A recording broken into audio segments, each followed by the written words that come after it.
Have you found your dream job as a developer? Or are you stuck in an unfulfilling job? On WeAreDevelopers.com, you find over 1,000 jobs in Europe that fit the tech stack that you want to work with, and salaries go up to $130K. All you have to do is create a free profile, and you automatically get matched with jobs that fit your requirements. So what are you waiting for? Create your free profile and let companies apply to you now.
Hello everyone and welcome to our next edition of WeAreDevelopers Live.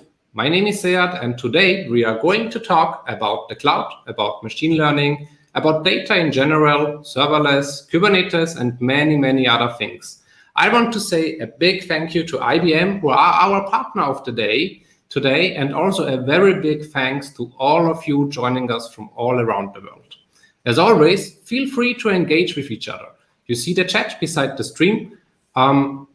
Just engage with each other and also ask your questions to the speakers. Everything here is live and real time, and after each session, we will have a short Q&A session with the speakers, so feel free to ask your questions. A short reminder, we have a code of conduct, so please comply with it. Here is a short video to explain it.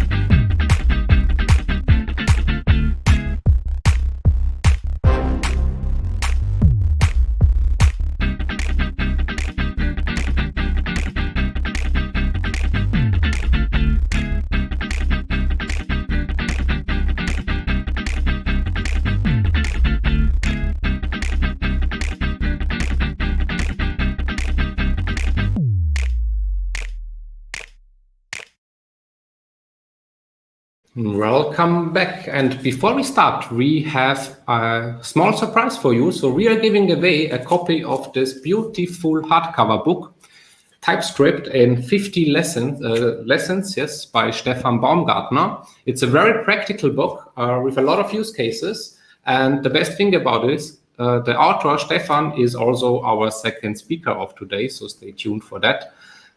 So here is how you can win it. I will ask you a question and you will submit your answer in the chat. Let's try it out. We will pick randomly among all correct answers the winner after the first session.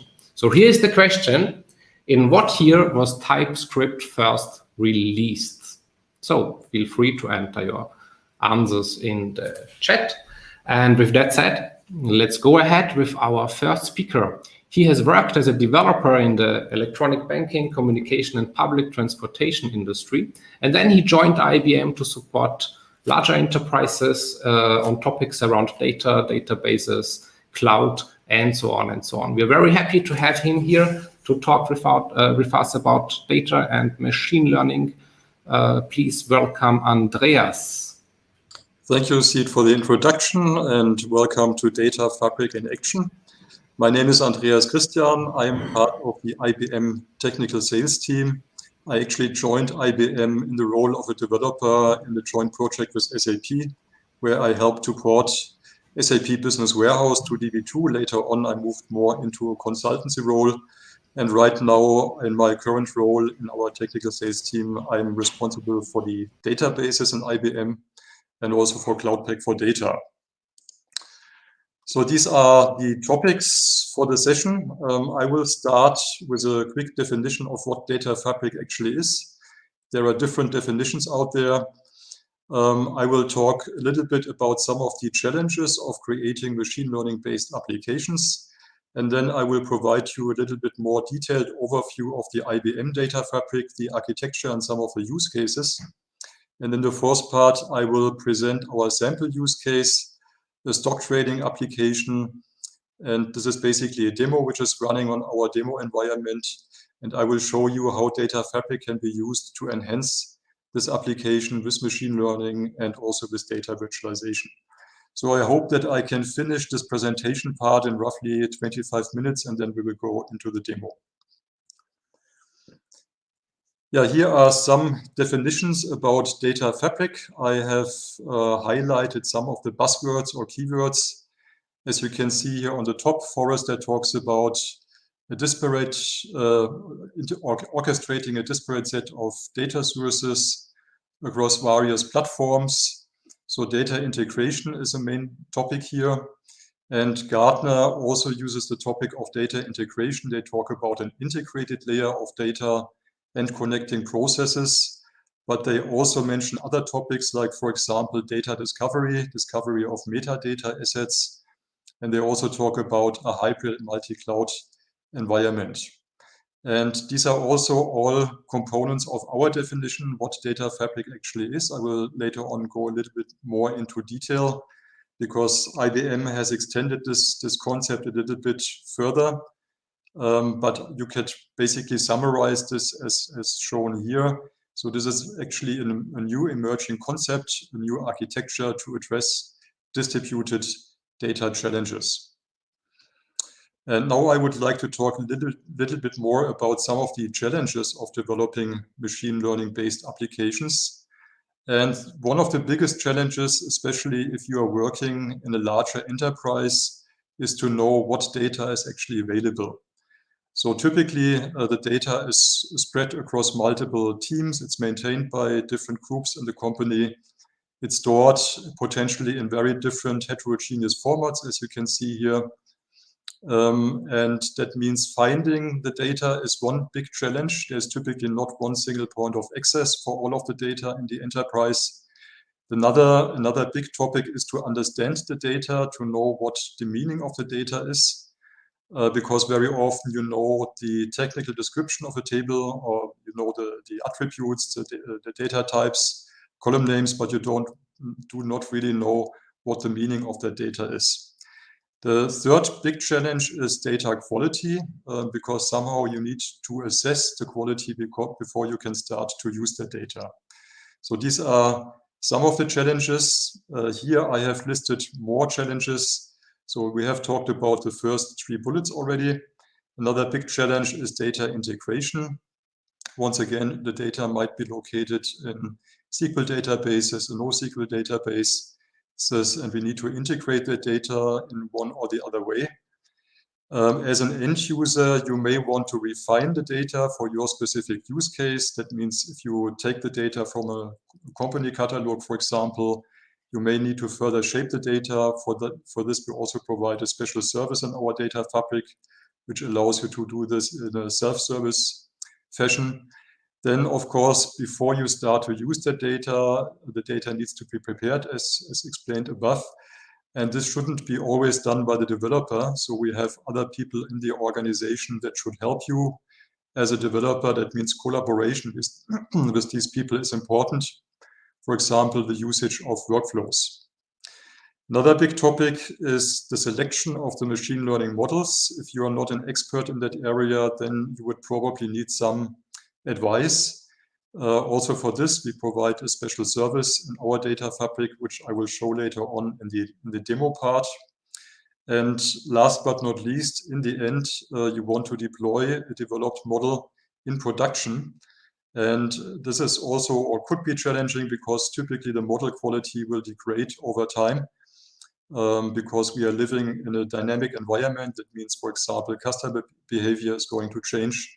And for that reason, we need to assess the model quality on an ongoing basis. And we potentially need to retrain the models if the model quality is degrading. So these are some of the main challenges. Now I would like to talk a little bit more about the IBM data fabric. This is basically a high-level overview about IBM's approach to connect data and artificial intelligence. And it's divided into these 4 steps: collect, organize, analyze, and infuse. And under collect, we understand all of the tasks that are required to make data technically accessible, to connect to the data sources. Then in the organize portion, one big topic is data integration. Another important topic is data enrichment. We have certain ways to enrich data, for example, to assign business terms and data classes, which explain the data from an end user perspective.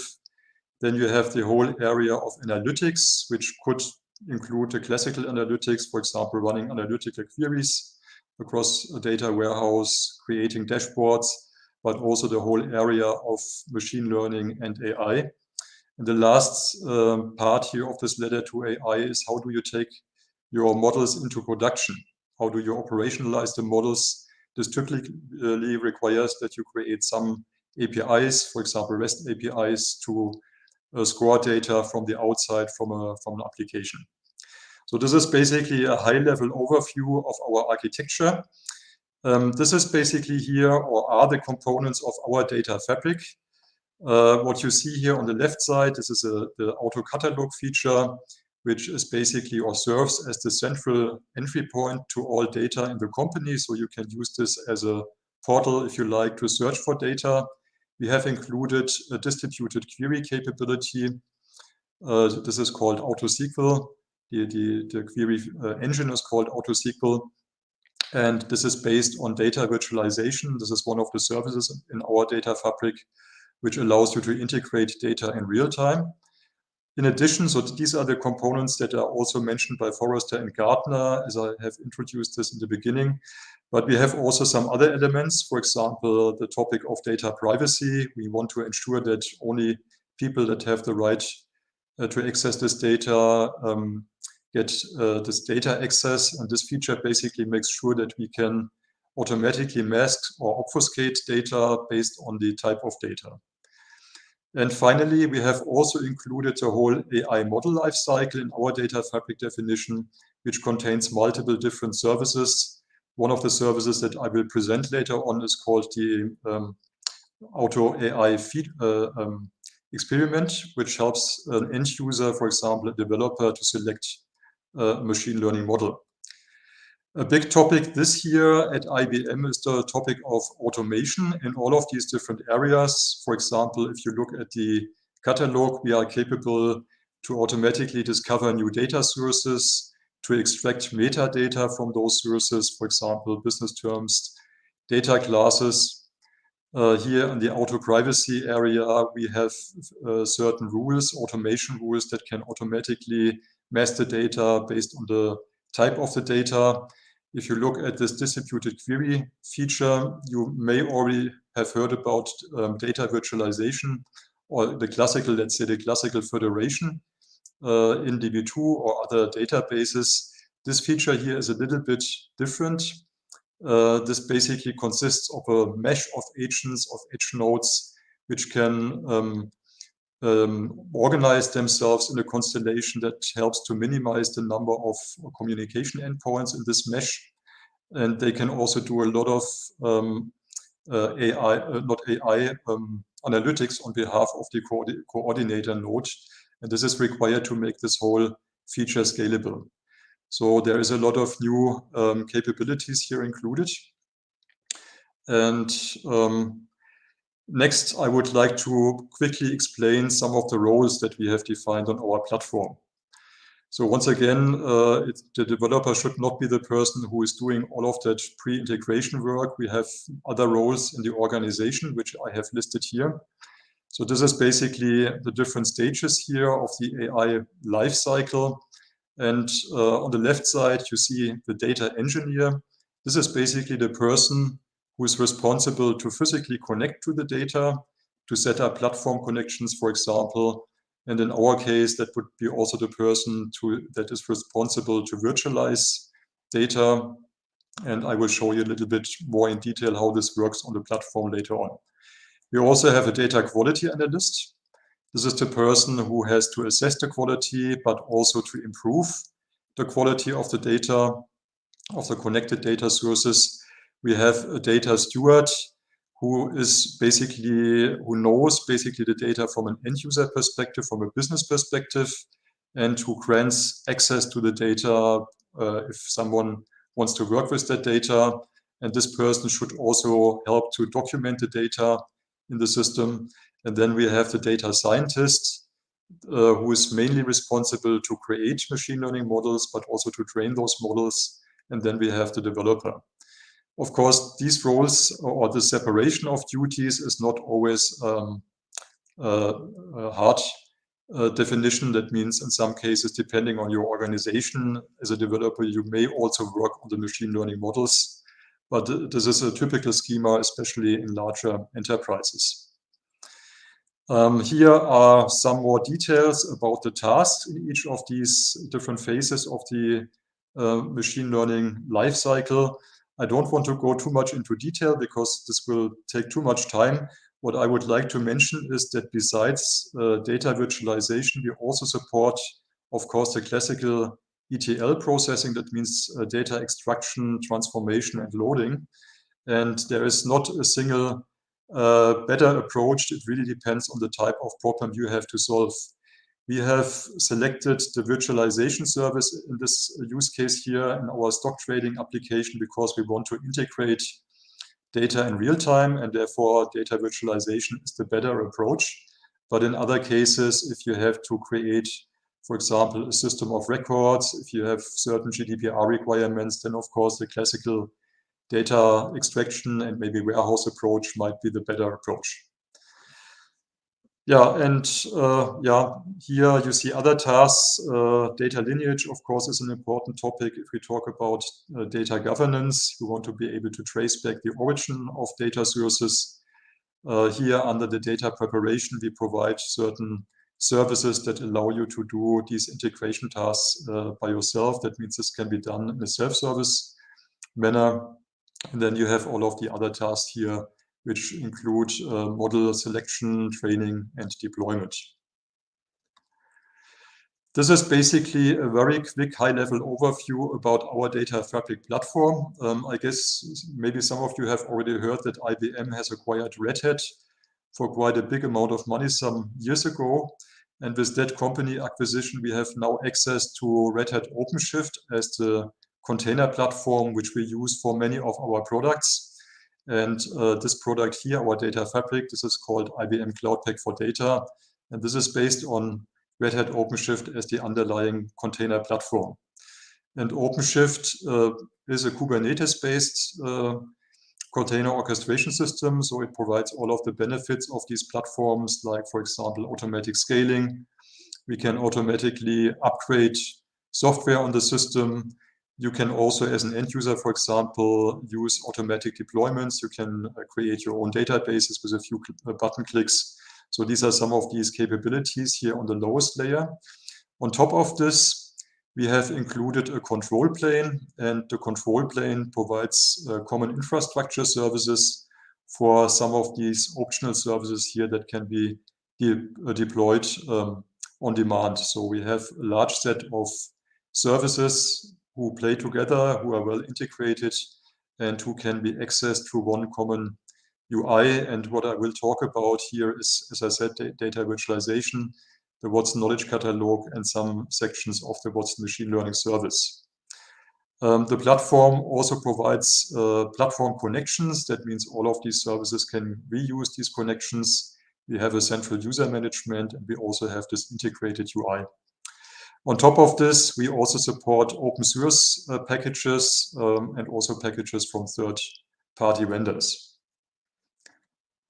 Yeah, now I would like to introduce our stock trading sample use case. And as I said, this is partly implemented on our platform. The business challenge here, and this is the story we have created in this demo. You can think about a company that is called TradeCO, which provides this stock trading service. They have discovered that many customers have left their trading platform recently, and for that reason, they want to enhance the platform.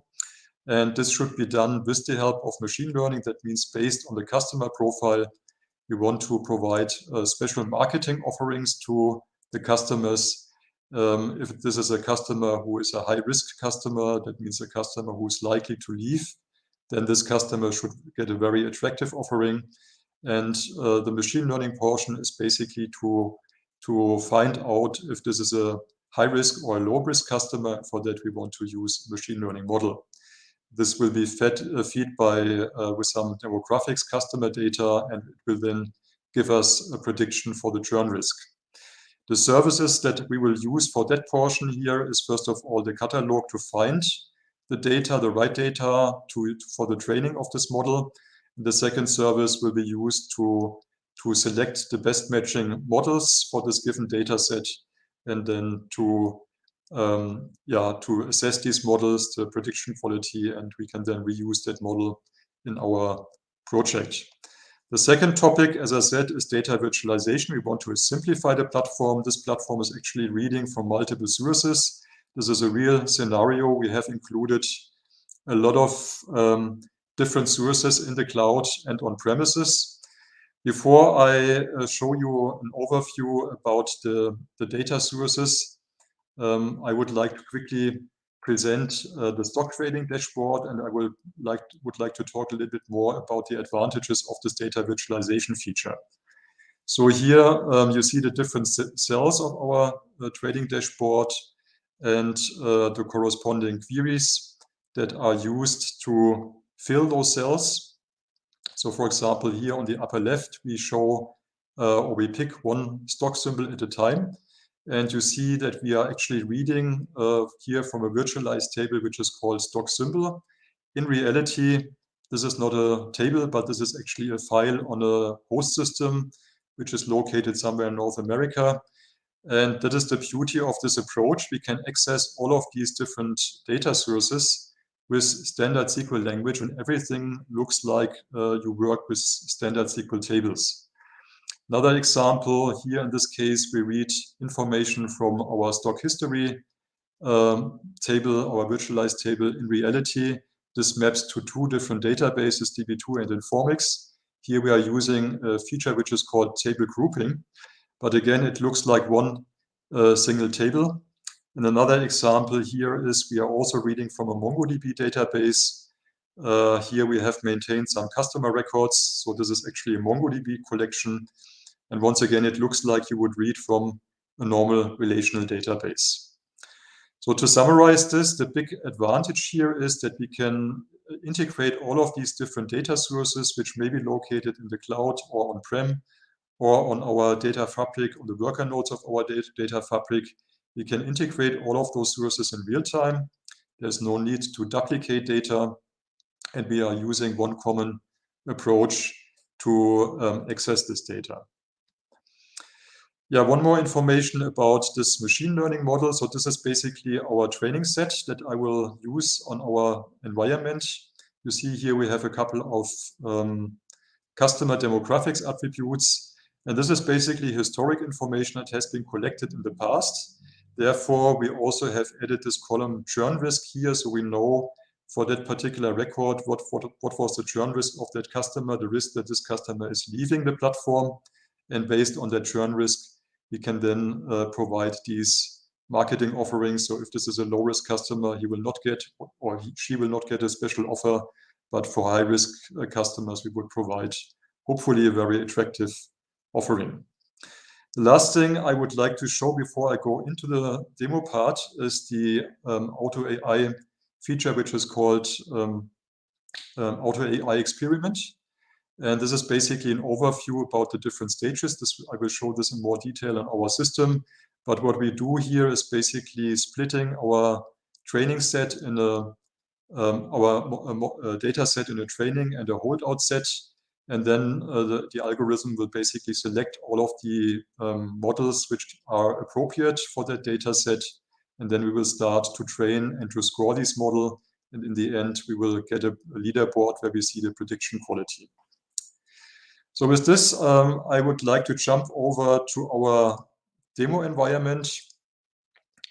This is the log-on screen here. And this will take me to the home screen of the IBM Cloud Pak for Data system. This is basically adjusting to the role of the user who is currently logged on. Right now, I'm an admin user on that platform, and therefore I will see certain tiles here.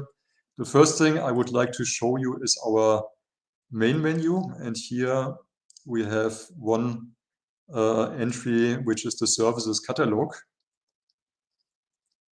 And here you see the different types of services that are available on the platform. For example, AI, analytics, dashboards, data governance. We have one section, databases, which shows a variety of different databases that can be deployed on the worker nodes of that container orchestration platform with a few button clicks. We have already done this before, so we have already provisioned some databases on the platform. So here you see we have a Postgre database, a warehouse, DB2, OLTP, and we also have our MongoDB database. Next, I would like to show you our development environment. This is also integrated into this platform. And here under projects, you find some of the projects that have been already created on the platform. We have created a stock trading project. And as you can see, here, this is basically a collaboration environment. If you want to work with multiple people in the team, here you can basically add additional people to this project. You can also add different types of assets to your project, like, for example, Jupyter notebooks to develop your own program code in Python, for example. And then you can also add data assets, like, for example, tables, CSV files, database connections, and many other assets. I have already prepared some of the assets here in this project. We have one data asset in the project. We have one of these auto AI experiments. We also have a model that was basically selected by this experiment, and I will show you in a couple of minutes how this works. First of all, I would like to quickly show how you can search for data on the platform. So if you're looking for training data, for example, we have included one or multiple catalogs. Sorry, this was the wrong one.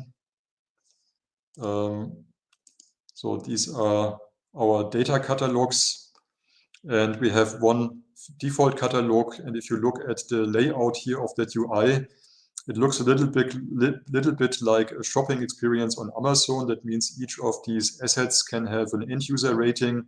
It can have several review comments. And that information can be useful for people who are searching for data. That means you know who has already used that data and the quality of the data. And then you click on an asset and you get the details. You also have different ways to research. You can look for recommended assets, highly rated assets, or recently added assets. Then the other option, which is maybe a little bit more easy to use, is to search globally across the system. So for example, here I can type in this demographics keyword since I'm looking for demographics data. And this gives me a list of matching items. Here we found, for example, a database table in the default catalog. We also found the CSV file here under this keyword. And then you can just click on the asset, and this takes you to the catalog, to the detailed asset view. And here we also have a preview of the data. And this is interesting because here you not only see the technical attributes, like, for example, column name and the technical identifier of that column, but you also see a data class. And these data classes here, this example, we have our data class US Social Security number. These data classes can be automatically matched and assigned to that column based on the data content in that column. So this is one of the features of this auto catalog feature that I showed you in the beginning. And here you can potentially also see business terms. That means the system would also be able to assign business terms to better help you to understand the data from an end user perspective. Another area here is this review tab. As I said, here you find end user reviews, and we also have included some value distribution statistics here in the catalog that helps you to understand the type of data which is stored here. So with this, I would like to go back to our project, and in the next step, I would like to show you how we can deploy the Auto AI experiment. Once again, the goal now is based on that selected data set to find the best machine learning model. And for this purpose, we will use our Auto AI experiment. Here, you can simply provide a name. So I would just call it my Auto AI. I have to select a certain amount of hardware for this experiment. This will, of course, take a little bit of time because we have to process a large number of steps to evaluate these models. And then finally, we will also have to select our data set, and we have to choose the column that we want to predict in our data set. As you can see here, this is not extremely fast. This is a demo environment which is also running in North America, but hopefully this is coming back in a second. Let me maybe switch over to the other screen. So I will already open this experiment in our project, this finished experiment, and then we can look at the outcome.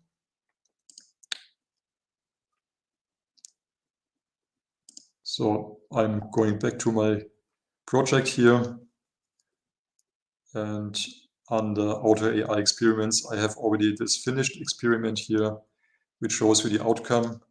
Okay, now I'm back here on the other screen. So the next step, after you have selected the hardware components that you want to use, you select your data set. And once again, I have only one data set stored in my project. So I will take that one for this prediction, and then I have to select the corresponding column in my data set, and this is the column which the system will try to predict based on these other attributes. Next, I will start the experiment, and as I said, this will take a little bit of time. What is maybe interesting to see here is this map item here on the upper right, and this shows you in detail all of the steps that this experiment will take. So it will basically start to split the data in this training and holdout set. It will try to find potential models that can be used. And then for each of these models, the system will branch and will start to train and to assess the model quality. And as you can see here, we are not only looking at different models, but we also try to use different combinations of hyperparameters for each model to optimize the quality of the prediction. So yeah, this will run for some time. As I said, I would like to just show you the end result here on the finished. Sorry, this is the one on the finished experiment. And for this, I will switch back here. So after this has done all of its work, you will see the end result here in this lower portion of the screen. This is the so-called leaderboard. And here you see all of the types of machine learning models that this Auto AI experiment has assessed, together with the corresponding model quality. And from here, I can basically now save the model to my project. I can either save it in form of a Jupyter notebook. This is useful if you want to further modify that code, or you can use a machine learning pipeline. You can store it as a pipeline, and you can take that pipeline immediately into production. This is what I would like to show you next. So if I go back to our project, you will see that I have saved the selected model here. And now I can take the model and I can click on promote, and this will move the model in our deployment space. For this, I will just go to this deployment space I have already created on the system. And here you see my model deployment space. There are different ways to deploy these models. You can use an online deployment or a batch deployment. If you want to score a large amount of data, you would select the batch deployment. But since we want to score only one record at a time from our application, we will use, or we have chosen, the online deployment. And then here, this is the deployed model in production. And now I can just click on the model and I can see how I can use that model in my own application. That means here you would see or get the different code fragments depending on the programming language that you are going to use. So for example, here you see we have Java, JavaScript, Python, Scala. You can just copy paste this code into your application and that would allow you to score this model. So here, this is basically the call to this AI model from the outside. You have to provide an array of attributes and you would get the scored churn risk back from the system, high, medium, or low. So this is basically how this auto AI experiment works and how you can research data. Next, I would like to show you very quickly our trading dashboard, which is already running here on the platform. And this was actually implemented in Python as part of a Jupyter notebook. The very important part, and this is actually a very short portion of code, is the connect portion. That means here in the very beginning, we have included one call that allows us to connect to all of these heterogeneous data sources by using our data virtualization service. So here we are running this notebook connection IPy. If you look at that notebook, it's really simple. There's basically one line of code. And this looks like a standard database connection. In reality, here we are connecting to our data virtualization service with user and password. And then we are able to work with all of these different data sources. So in the next step, we will select the available stock symbols from our OS host file. This is located here under trading stock symbols. Once again, this can be used like a standard SQL table. And then in the end, we randomly select one stock symbol at a time and push it to our dashboard. And we also select two other symbols as a reference. So you see here that we have these other stock symbols, these other two, which we compare to our main stock symbol. So this is how it looks like. And inside the trading dashboard, I can also start this to see this running. And inside this publish dashboard function, we then select data from these different data sources. Like, for example, here in the beginning, we read from this trading stock history table, which maps to different databases. Further down, we read from stock transactions.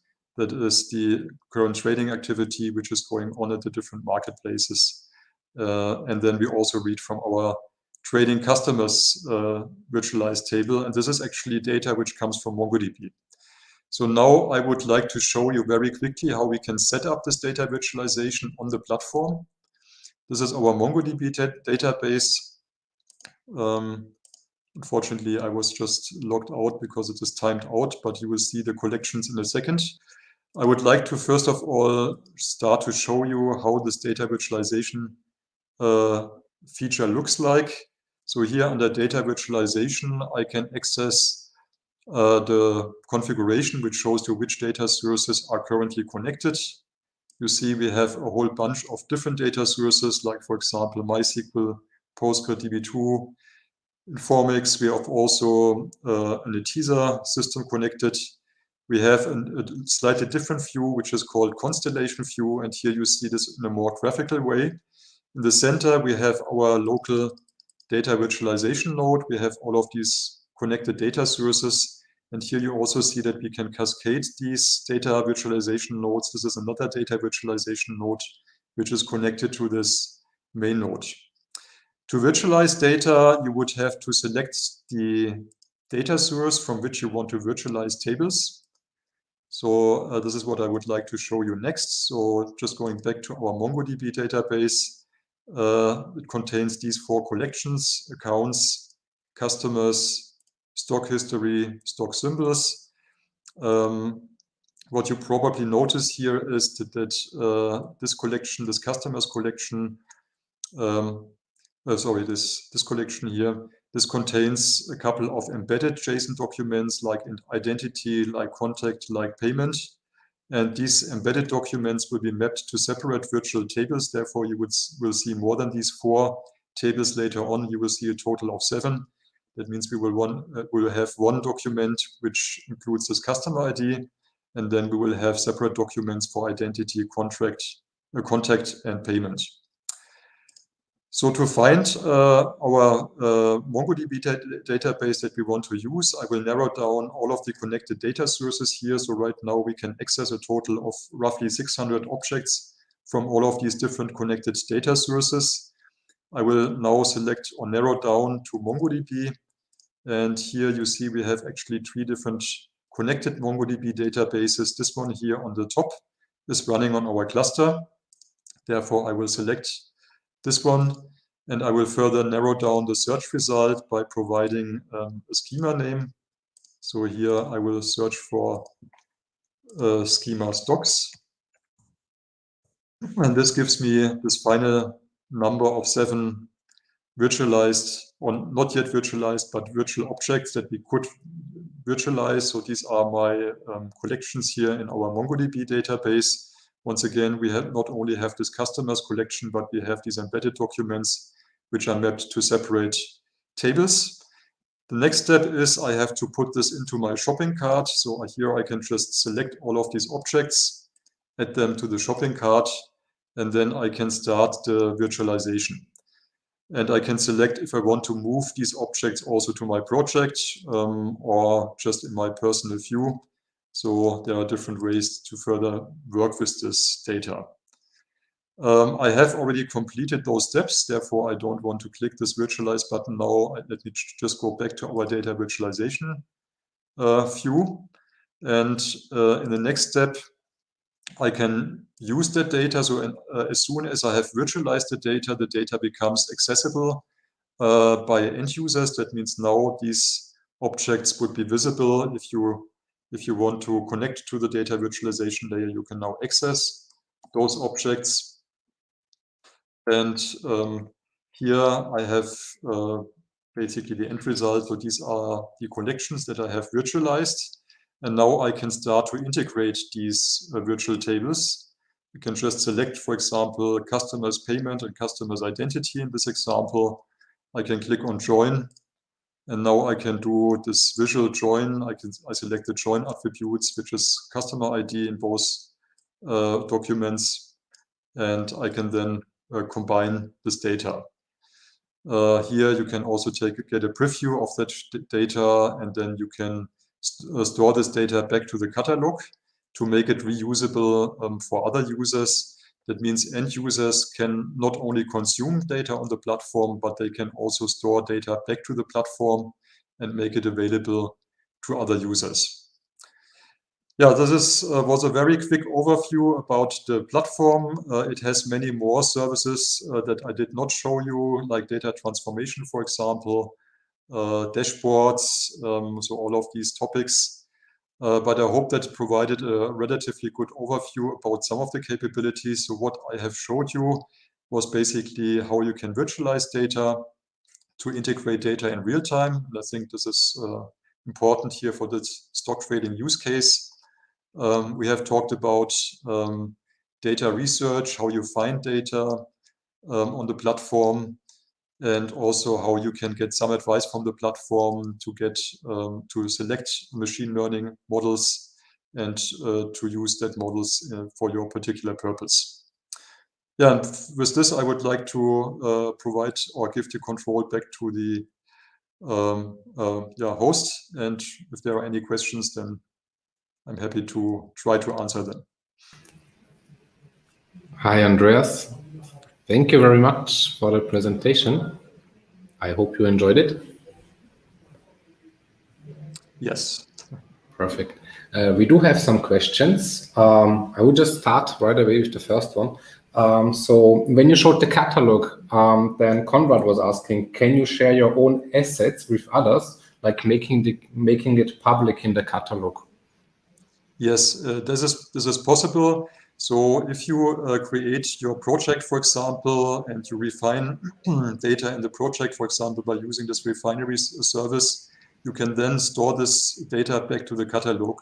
Of course, this requires certain permissions. So we have a whole set of different roles and permissions. But if you have the required permissions to publish data to the catalog, then you can certainly do this and make this data available. So every user is basically not only a consumer, but a prosumer, a provider, and a consumer of data, potentially. Yeah. Can you maybe, for the context for the others, maybe give a use case when it would make sense to do so? Well, I mean, yeah, I mean, if you are responsible to create data or to prepare data for a developer, for example, as I said, we have typically this separation of duties. Then this would be your task, of course. And as I said before, we also have this classical role of the data engineer, who's primarily responsible to provide these data assets. And he is the person, or he or she is the person who is responsible for this data publishing to the catalog. But yeah, in some other cases, maybe if you have enhanced some data, then of course this would also make sense to store it back to the catalog to make it available. Okay, thank you. Let's go to the next question from Will, SRE. He's asking, what's the maximum number of data points you can add for the training, or is there even a limit? You mean the size of this data set? I would say that's related to that, yes. That is the question. Honestly, I don't know, but I assume that can be relatively large. So, I mean, by default, we are using typically CSV files for this. We have enhanced this capability with the latest version. You can now use any type of database file for this. But I'm not aware of any limits. So that is something I would need to research. Personally, I did not encounter such a limit so far. Yeah, so I don't know, to be honest, if there is a limit. Yeah. Okay. Thanks. And then it's a bit related, the question from Mika. He's asking, or she's asking, is there a minimum amount of data you need so that Auto AI makes sense at all? I assume yes, because I mean, just from the standpoint of prediction quality, if you have a very, very small data set, in this example, we are talking about these customer demographics data. If you look at the number of attributes you have stored there, if you just provide 10 records for training of these models, the quality will be likely very low. So of course, the larger the training set, the better the prediction quality of those sets. There's certainly not a limit, but once again, I'm pretty sure if you provide only a small number of records, the quality would not be sufficient for this kind of purposes. Okay, thank you very much. And then is it the last question? Yes, the last question from Max, Dev85. He's asking, is there support or an API for connecting native mobile apps on iOS and Android? In principle, yes. I mean, if you look at what I have showed before, we provide this REST API capability. So REST API is, I mean, this is a very common approach and can be used to access this data, the models, for example, but also other services like, for example, data virtualization that can be also accessed via REST API. That means, yeah, we have this capability. Okay, thank you very much. So Max is also saying great presentation. Thank you. Clock is saying quite powerful. Manish is saying great session. So that was also our last question already. Andreas, is there anything else you want to share? Maybe some additional resources or what could be some next steps to try it out? Yeah, maybe one thing I could show you here, if you are interested to watch this video or a short version and with a little bit different focus, you can look at these resources here. We have a demo video published on YouTube, which shows this whole process again, a little bit under a different perspective. Here we also show some of the prerequisites to analyze the business problem with the use of dashboards. So you will see also this dashboarding capabilities. Otherwise, you will see similar content here in that video. And if you want to look in more detail what the data fabric capabilities are, you can also look at this Cloud Pak for Data documentation, which is available online. And that provides a very holistic view on the platform. It also explains all of these data governance capabilities of the catalog, the machine learning capabilities. So it provides a huge overview of all of the services which are available on the platform, and you also get a more detailed explanation of the platform architecture. Okay, perfect. Andreas, it was a real pleasure to have you again here at WeAreDevelopers Live, and I hope that you will join us in the future again. I'm sure the audience enjoyed your presentation, and with that said, we are actually going now, before the break, actually first to announce our winner of TypeScript in 50 lessons. So we have selected the winner. The correct answer, by the way, was 2012. So in 2012, TypeScript was for the first time released. And the winner is Tim Nüchel. So Tim, if you are still here and if you are watching us, please drop us a short message to hello@wearedevelopers.com with your mailing address so we can send you your copy of the book. And with that said, we are going into a short break and coming back in 10 minutes again with a session about serverless Rust. So see you in a couple of minutes. Bye-bye.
Have you found your dream job as a developer? Or are you stuck in an unfulfilling job? On WeAreDevelopers.com, you find over 1,000 jobs in Europe that fit the tech stack that you want to work with, and salaries go up to $130K. All you have to do is create a free profile, and you automatically get matched with jobs that fit your requirements. So what are you waiting for? Create your free profile and let companies apply to you now.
Hello and welcome back to our next session. I'm here with Stefan Baumgartner, and Stefan Baumgartner is not only the author of the beautiful book TypeScript in 50 Lessons, but he is also product architect at Dynatrace. He's a very engaged member of the developer community here in Austria, but also across the borders. And he is today talking about serverless Rust. Hi, Stefan. That's right. Thank you. Hi. Thank you for having me, and thank you for the kind words. It's great. You're welcome. We are super happy that you're here. Tell us a bit, what are we going to learn from you today? Yeah. So we are going to look at two very prominent serverless offerings, namely Azure Functions and AWS Lambda, and we see how different they can be, what the architectural interfaces are, what everybody understands when talking about serverless. So after this talk, you are going to know exactly what it means to run a serverless function on AWS Lambda or Azure Functions. And to give it a little twist, we are taking one of my most favorite programming languages to work with both offerings and see how we can achieve ludicrous speed by using a systems programming language for functions as a service. That's cool. Stefan, I'm not going to take more of your time, so the stage is yours. Have fun. Cool. Thank you very much. Alrighty, so you can see my screen. That's great. And yeah, so hi again from myself. I'm Stefan. I have probably one of the worst Twitter handles in the universe. It's Dead Parrot. So if you are into Monty Python, you might know what it means. As Serge just said, I'm currently working as a product architect at Dynatrace, where I do a lot of things with serverless and serverless platforms. I'm also one of the co-founders and co-organizers of the Rust Linz meetup. So we are a fairly young meetup in the bigger Rust community, talking about Rust, talking about what you can do with Rust, focused on learning Rust. So we have lots of talks and presentations aimed at beginners. We do that for a little more than a year now and are having a lot of fun. So that's that. And just as Serge said, I've also written this beauty here. So it's TypeScript in 50 Lessons. I tend to write a lot about stuff that I learn, about situations that I encounter where people got stuck in TypeScript, in Rust, or in programming in general, writing a blog post about it. And some of those things ended up in a book that takes you from a JavaScript developer's point of view, from beginner to expert. So if you want to get your feet wet with TypeScript, that's the book for you. If you already know a little bit about TypeScript but want to master the type system, that book is definitely something for you. And the folks from Smashing Magazine did a fantastic job in designing it. So it's stunning, actually. Okay. But today I want to talk to you about serverless. As I said, this has been my focus of research in the last couple of years. And I want to talk to you about what serverless is and how two of the major serverless providers work under the hood. And as said, since I'm doing a lot of programming at the moment in Rust, I'm going to show you how I can throw Rust as a programming language into this mix. And when we talk serverless, the first thing that we do is we get really annoyed by the term because it's such a ridiculous term, isn't it? It has been butchered so many times, so nobody actually knows what it means anymore. The first reaction that you get if you say, hey, we're doing serverless, but there are still servers, right? That's the first thing that you get. You hear that plenty of times. Yeah, of course, there are servers, but that's not what serverless means. I think to define serverless, we need to look into two different areas. And one is infrastructure serverless. There you deal mostly about scale to zero, about auto-scaling capabilities. You care about servers less. No infrastructure management for you. You just deploy a container, you give them your Docker file, whatever, and they do the hard work for you. You need more servers, you get more servers. You need less servers, you get less servers. You need no servers, there's none available. That's one of the important things if you're talking infrastructure serverless. You just pay for what you use. Consumption-based billing is one of the most crucial things in serverless infrastructure. It's not serverless infrastructure if you pay for something that you're not using. Two of the, I think, major providers that are using this model is Google Cloud Run. It's basically your image and their Kubernetes infrastructure, and hey, there you go, Knative or whatever. I don't know which software actually runs there. Takes care about auto-scaling for you. AWS Fargate is also one that takes a Docker file, an image, and spins it up, scales it for you. That's the infrastructure serverless offerings. The other part, and that's also, I think, one of the most interesting one, is serverless as an application model or programming model. This is where you write less servers. You only focus on the business logic, and you don't fiddle around with anything server related. Heck, you might not even know if you're running in a server or if you run somewhere else. This is actually the case with AWS Lambda. There are servers in play, but where you run is not a server. That's completely free of servers. AWS Lambda is also one of the arguably most prominent serverless offerings out there. They have driven the serverless ecosystem and the serverless movement for a while, but there are a couple of competitors and other offerings that are slightly different. One thing that's interesting is that it's an application model that requires you to adopt a new development mindset. For example, you can't rely on state. There is no state. Or let's say it like that, there is no guarantee that state is available or the state is the same that you had before. This is due to how the serverless providers are scaling your applications. You can end up at a different instance than before. Next to AWS Lambda, I'd say Azure Functions is one of the most prominent serverless offerings. It's used internally with Azure for so many things. So if you ever ran a GitHub action, this is run on Azure Functions. So this is something that they use for all their needs to get serverless workloads running. And you can, of course, use them on your own.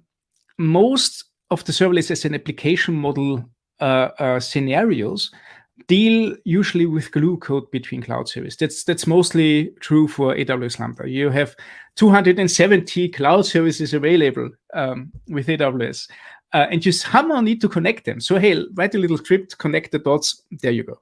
But I've also seen people developing entire GraphQL servers on top of little ephemeral cloud functions, which is nice, which is something I wouldn't have expected, but which is great that you can do that. So that's the deal with presenting online. You always have something bubbling up there that you don't expect. But hey, one thing that I want to state there is if you look at those two categories, it's important to say that not always, but most of the time, both infrastructure serverless and application serverless go hand in hand together.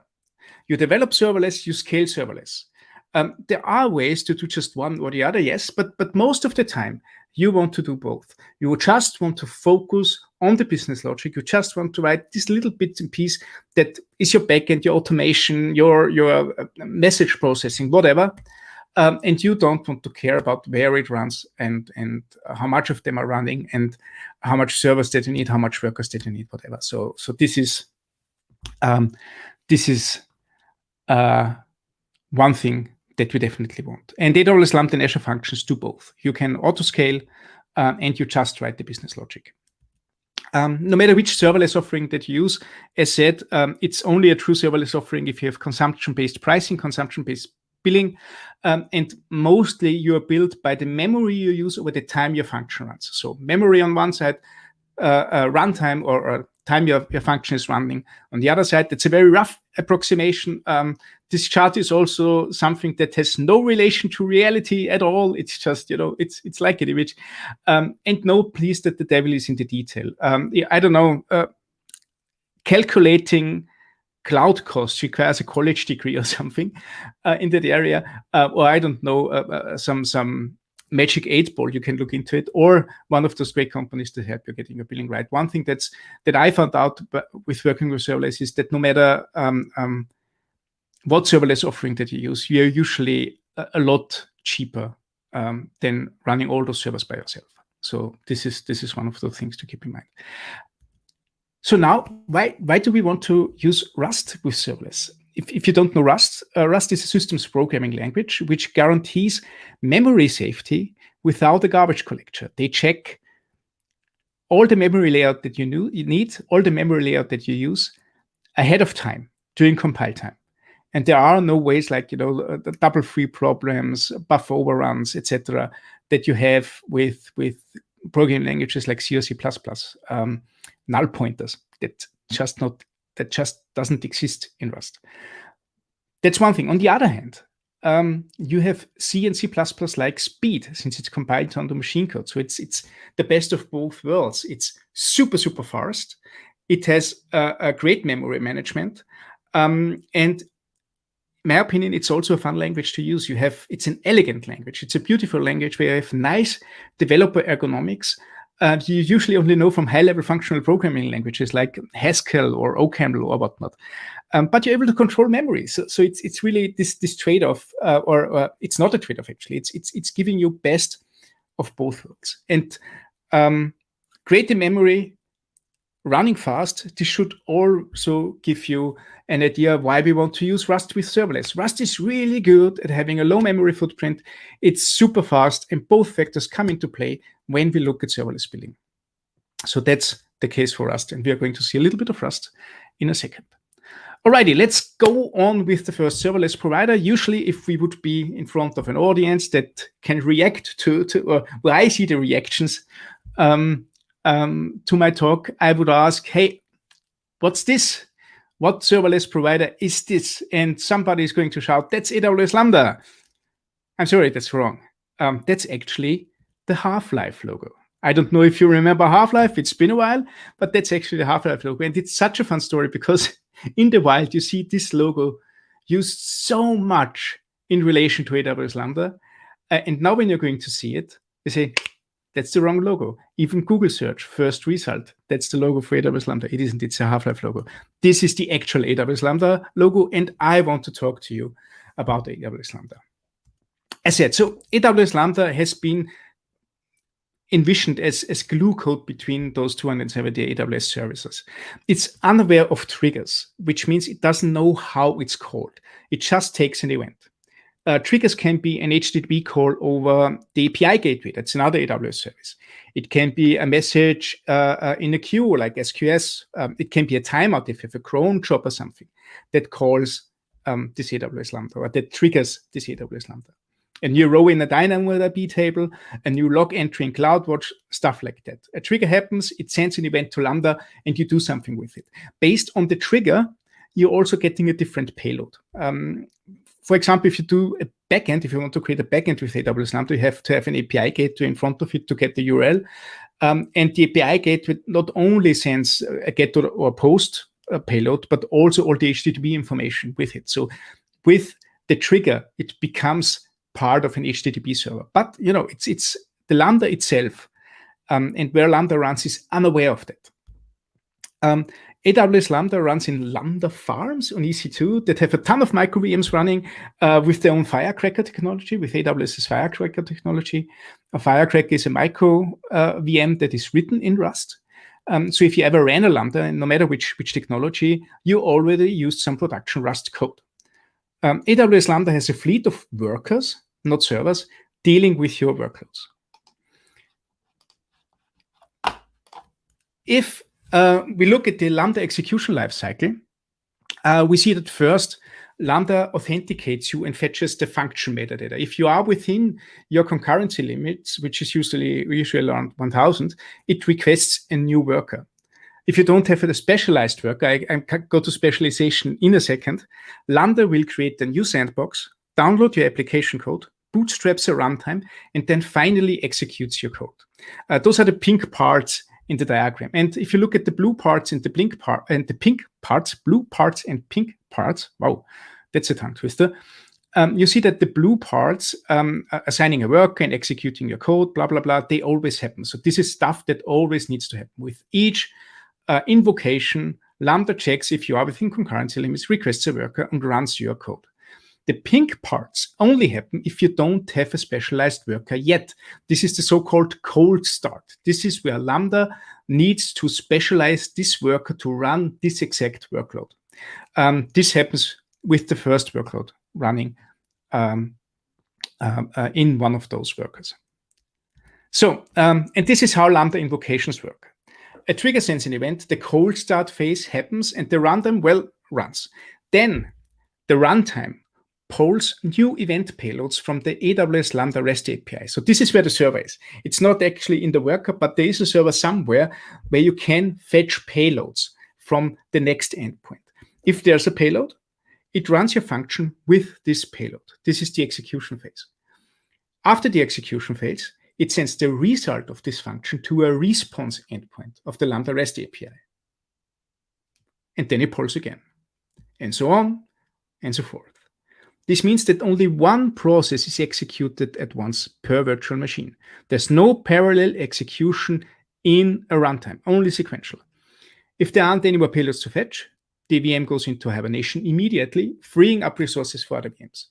But the important thing here is one after the other, fetching something from the REST API, processing it, and putting the result back. Fetching something, processing it, putting the result back. If there's a parallel request next to your execution, Lambda spins up a new virtual machine. That's right. Parallel processes and requests happen from multiple apps distributed over multiple virtual machines. That's peak isolation there. So every request is isolated from each other because it runs in a different worker. That's also interesting if you think about having an error within your function. If you have a typical Node.js application, for example, that has an unrecoverable error, or we just simply forgot to handle errors, the entire Node app crashes. All executions drop and produce errors. Not in this case. If an execution causes an error, this is just one virtual machine that crashes. Lambda then bootstraps the runtime anew to work with the next execution. All concurrent executions don't even know that something else has happened in another VM. They just continue with their workloads. And this is the big, big difference to all the other serverless offerings that you can find. Or if you, I don't know, have one of those many, many open source offerings that are out there. If a specialized VM hasn't been woken up from hibernation in a while, Lambda disposes the virtual machine. Oops, sorry, that was too fast. There you go. Lambda disposes the virtual machine and frees the Firecracker VM for new tasks. So the time to dispose changes regularly. So it has been a couple of minutes, up to 20 minutes. It can be lower than that. This is something that Lambda takes care of. You actually shouldn't care about that. Always prepare for a cold start. All right, stuff that's really good to know when working with Lambda is that you pay for provisioned RAM. So this is what you actually pay for. You pay for, let's say, 128 megabyte per second, and it's a fraction of a cent. So it's 1.0000021 or something. You can put it up to 10 gigabytes. So you can scale it. You can provision the RAM in 1 megabyte steps from 128 megabyte to 10 gigabyte, totally up on what you need. And this also increases the pricing. So if you need 256 megabyte RAM, twice as much RAM, then you also pay twice as much, which is still the fraction of a cent, but you pay twice as much. One thing that is important, and this is also especially with AWS Lambda, is that if you get twice as much RAM, you also get twice as much CPU. You start with 1/12 of a CPU and get up to 6 vCPUs for 10 gigabyte of RAM. And in this interval, you get as much as you assign to it, depending on RAM. Anything in between, depending on how you scale it. And this is really, really crucial if speed is a concern to you. For example, if you have a serverless backend, a web API, and you need fast responses, you need fast cold starts, and if RAM is not an issue for you because you are low on RAM anyhow, you can increase the response speed by increasing RAM because you get much, much more CPU cycles for that. You pay twice as much, but it also runs twice as fast, which means it's roughly the same amount of money you pay again, but you can control this execution of it by just provisioning more RAM. So if speed is of concern to you, add more RAM to it. Alrighty, so how can we run AWS Lambda with Rust? Of course, we have the Firecracker VM, which boots up a Node.js virtual machine, which boots up a WASM virtual machine, and there we run compiled Rust code into WASM. Don't we?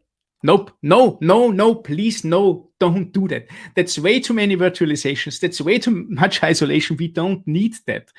Get Node out of the equation. So I added this because this is something that you actually find in blog posts where they say, let's do Rust on AWS Lambda, and then they spin up a WASM process inside of Node.js, which means you have all the slowness of a Node cold start just to get a fraction of possibilities that you can do with Rust.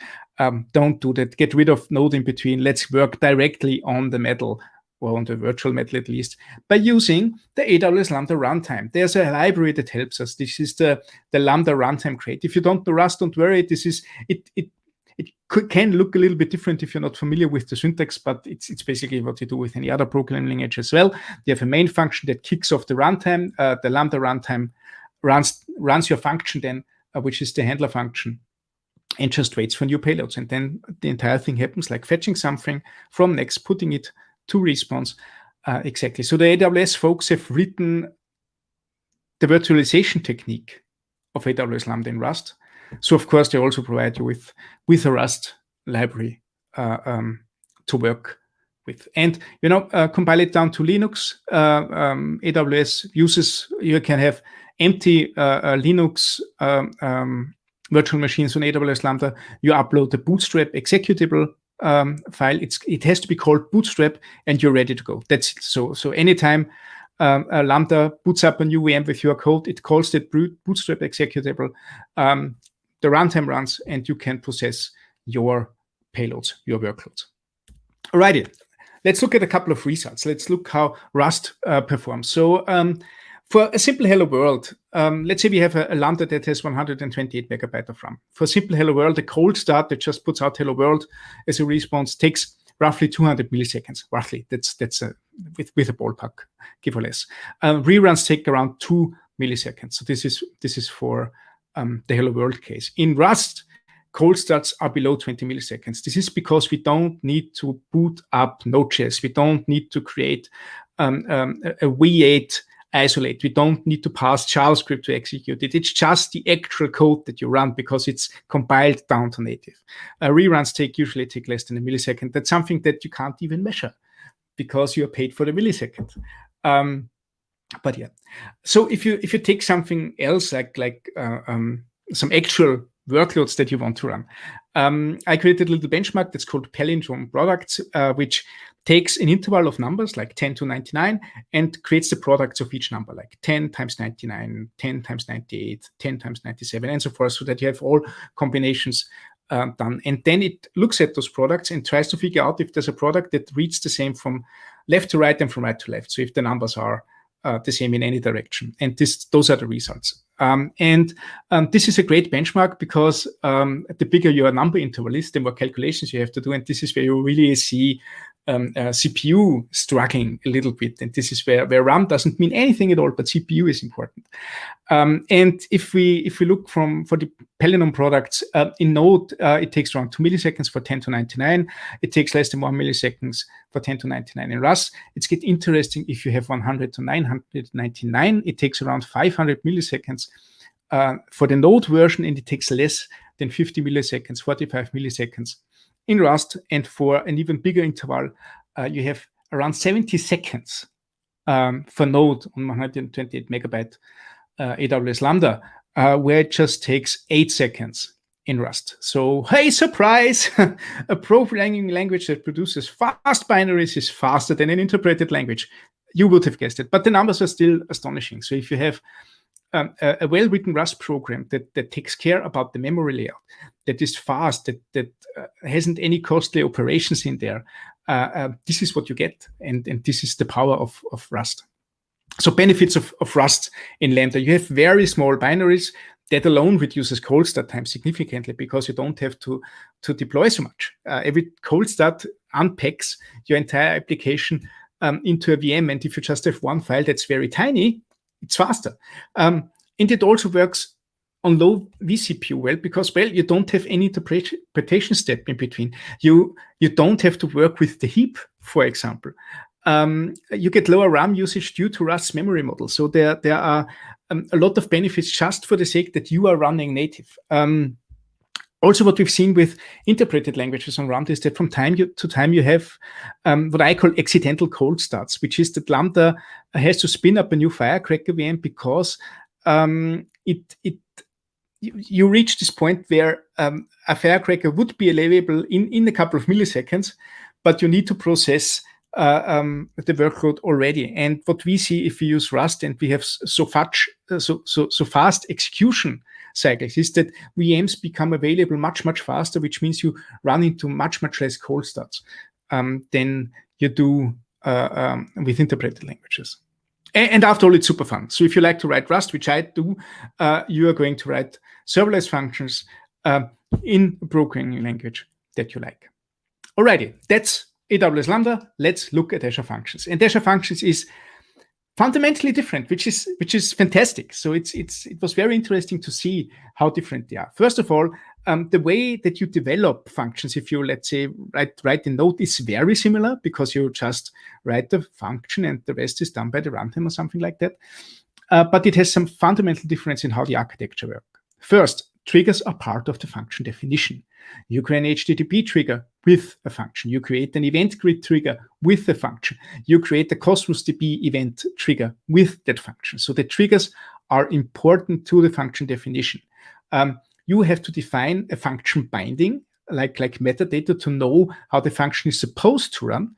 And in this part, you have to define what the trigger is, what the inputs are, and what the outputs are, which also means that you can have a ton of different output possibilities, and you can have multiple outputs at once.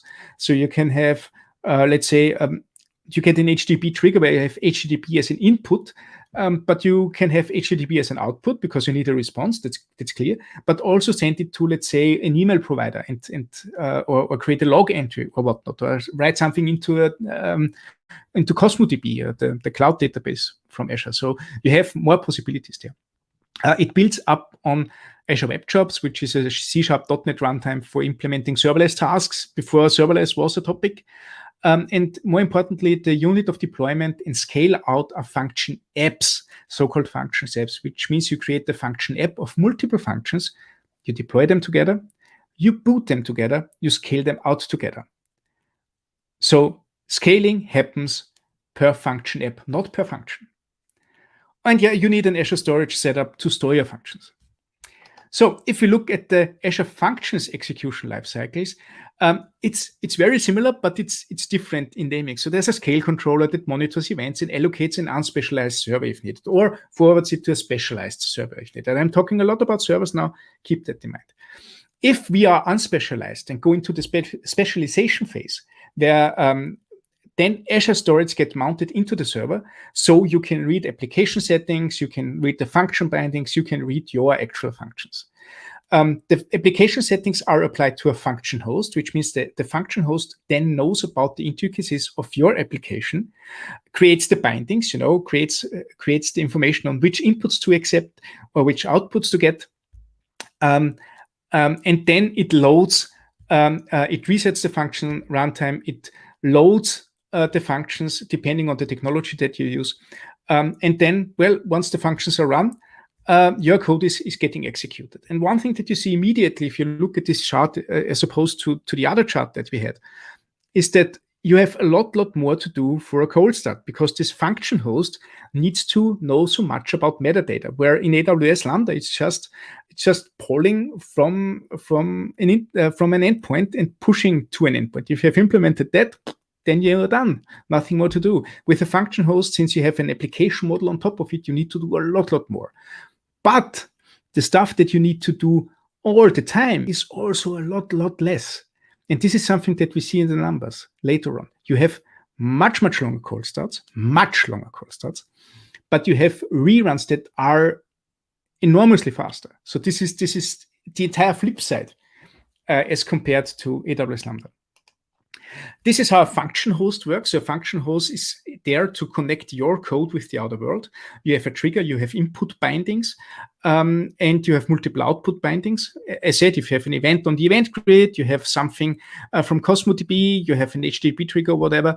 This is what you define in trigger and inputs. You can have multiple inputs, which is also great, because you can say that you that you, for example, not only want to have an event from Event Grid, but you want to have, based on the data in Event Grid, you want to get a line from CosmoDB as well. So you have more data to process. You don't need to process or to fetch that data doing a function execution. You get it already as an input, which is super, super nice. And you can have multiple outputs as well. As said, you can have HTTP and SendGrid for emails or whatnot. You can define as much as you like. Once the function host knows what to do, it has three possibilities. One is to either, if you run the function in C# or F#, then it's compiled down to .NET, which means it can load it as a dynamic library of some sort into the process of the function host. This is usually the fastest way to run Azure Functions, because it runs in the same process as your function host. The specialization makes the function host and your code one thing. If you use a scripting language or something like Java, like Node, Python, Ruby, Java, if you use one of those, Azure Function has a provisioned runtime for you. So it has a Azure Function Node runtime, an Azure Function Python runtime, an Azure Function Ruby runtime. That kind of works like the runtime in AWS Lambda, but it communicates via gRPC. So it spins up a gRPC server. There you go. And the function host sends gRPC payloads to your runtime. This is, like a server in a microservice architecture. And servers, again. And the third way, which is even more servery, is that you can have any language, any runtime, whatever, as long as it speaks HTTP and listens to a certain port. So you have to open your server on a specific port, and then you are able to run whatever you like in Azure Functions. Doesn't have to be something that follows the application model from Azure Functions. So what's good to know when working with Azure Functions? RAM scales to your needs fluently. You use 20 megs of RAM, you need 20 megs of RAM. You need 50 megs of RAM, you get 50 megs of RAM. It totally depends on how much you need. Azure Function provides it for you. vCPU scales to your needs, up to 1 vCPU per function host, which is great. This is fast. This is great. This is something when you write Node.js or something like that is fantastic if you have a fast CPU to execute it. Cold starts are slow, but you get as much CPU as you need. Also, cold starts are for the entire function app, which means once you have your function app running, and let's say you have 10 to 20 functions in this function app, all 20 functions are there. They are warm. You can work with them, as opposed to this ephemeral state of AWS Lambda. So that's some interesting facts to know. If we want to combine it with Rust, we can do a couple of things. So this is the host JSON file, which gives some metadata on the application itself. And what we did there is we defined a custom handler. We say, hey, here's this handler executable, or handler.exe if you are running on Windows, which is the executable of my custom handler, my custom server. And I also say, please forward all HTTP requests to that server. Then we create bindings for our functions. So for each endpoint that we provide in our server, we create a functions.json where we say, okay, this is, in this example, it's an HTTP trigger with an input and an HTTP output. Again, you can define as many inputs and outputs as you like and as makes sense. But with that, Azure Functions is aware of your function in your server. And then you write the server. That's what you do. Any server will do. That's any server will do, as long as there are a couple of things, couple of rules that have to be followed. For example, the upper part here is that you have to create the routes in the way Azure Functions would do it. So if you have an Azure Function, a Node function that creates API palindromes, you need to have API palindromes mapped in your function. So Azure Functions know how to map the requests. That's one thing. And the other thing is that you have to listen on the function's custom handler port, which is the port key down there. If you listen to that, any server will do. And this little match statement, that's one of the niceties in Rust. I say if this either this function port is set. If it isn't, I just use 3000, which means that you can run your app with or without Azure Functions. Doesn't matter. You can scale it entirely different or on a different provider or run it locally. without needing to have anything to do with Azure Functions. On the other side, you can just use any server that you already created, as long as the URLs are valid. And as long as you listen to this port, you can deploy any server there. That's also something that I really, really like. Alrighty, looking at a couple of results, the first thing that we see is that the cold starts are significantly slower. Again, there's a lot more to do. 700 milliseconds, it was a lot worse in the past, and it got significantly better.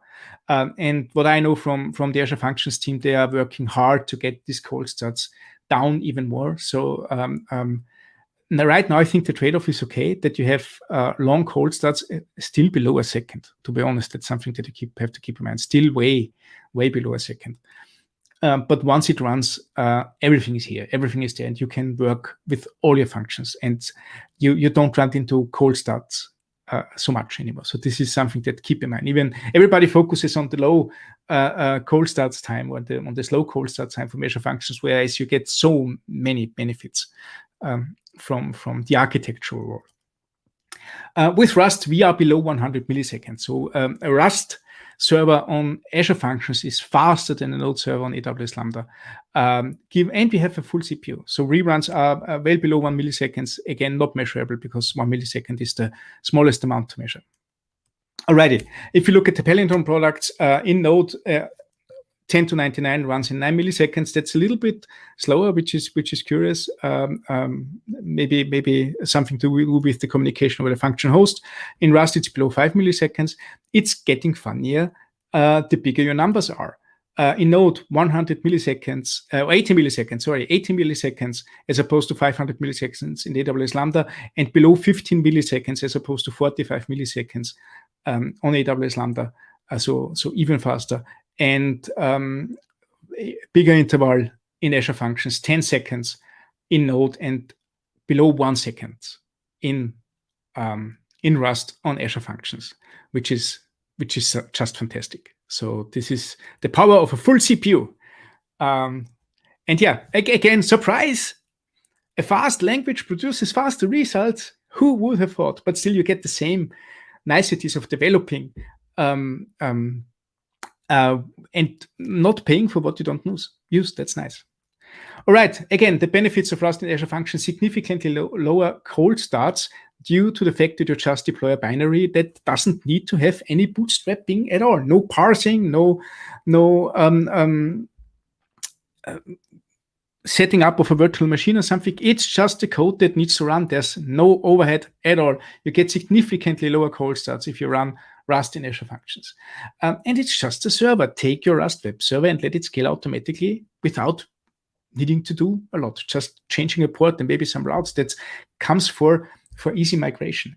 The cold start times also depend on the size of the function. So if you have 10 or 20 functions, you can really feel the cold starts getting slower, and you would have to split it in 2 apps or something, depending on your architecture or whatnot. This is not that much of a problem in Rust, because you have just the binary with just what you use, and it boots up a lot faster. So, and again, to me, it's super fun. So Azure Functions is already, to me, a lot of fun to work with and fun to use, and it has some nice frameworky aspects to it that I miss from other serverless providers. And it's even more fun if I can just write Rust, because it's my most favorite programming language. And with that, I want to summarize. So first of all, Rust should be definitely considered when writing serverless functions, because it can significantly reduce cold start times and duration times. Also be aware of the differences in your serverless providers. So many people frown upon the cold start times being so costly with Azure Functions, but they usually don't talk about the fact that you first don't need to pay for an additional API gateway, because that comes with for free, or that you get an entire CPU, no matter how much memory that you use, which makes your apps run a lot faster. On the other hand, you need to have Azure storage set up, so this is something that you need to pay for. But it can be a lot easier to calculate in a lot of scenarios. Again, billing for both AWS Lambda and Azure Functions is a nightmare. There are smart people out there that help you calculating. I don't know, you go to the full moon and burn a chicken in the open. I don't know to know how much you're going to pay for that. Again, what I would assume is do some trial runs, check how much it would run if you do tests, how much it would cost then. and then do the calculation on your own. In all labs that I've seen, folks were able to save a significant amount of money by going serverless. So this is something that you definitely should consider if you're writing web applications or automation applications or whatnot. The fact that your cloud provider has an offering where you just pay for what you use is something that you want to consider. Alrighty, a couple of materials in the slides. You can follow me on that parrot, and I put out some links to the slides afterwards. There's also a GitHub repo on my GitHub, that parrot Serverless Rust with sample code that you can try out. Where I guess I've also put up the Palindrome products there. So yeah, a lot of stuff to read up on. And last but not least, hey, maybe you want to join us and learn Rust with us. Either at one of the workshops or maybe at our meetup. Check out the video feed of our meetup. We have lots of great beginner talks for Rust and also some advanced talks. And if you have any more questions on serverless or Rust, put it into the question box right now, or hit me up at Stefan@scriptconf.org. I'm not answering immediately, but I'm answering every email. I can promise that. Or hit me up on Twitter. That's great too. And with that, I want to say thank you. And I guess it's too early for beer, but I forgot to change that into a coffee mug. So thank you very much for having me. Okay, that's great. I still have the coffee mug here, so we should be fine. I also have a coffee mug here, so that's my most perfect coffee mug. So yeah. Oh, that's cool. It's empty though. I feel something in. Anyways, we have people joining us from all around the world, so there's definitely some areas where it's already time for a beer. Absolutely. My key takeaway is that everything is running fast if you use faster if you use a fast language, right? Surprise! Yeah, that's exactly. Yeah. So, and you know, when speed and memory matters, that can make a significant difference for applications. Yeah, absolutely. Before we start with the questions, because I didn't see it on your slides, you have also a very interesting blog, right? Yes. It's fatblog.eu. Fatblog.eu.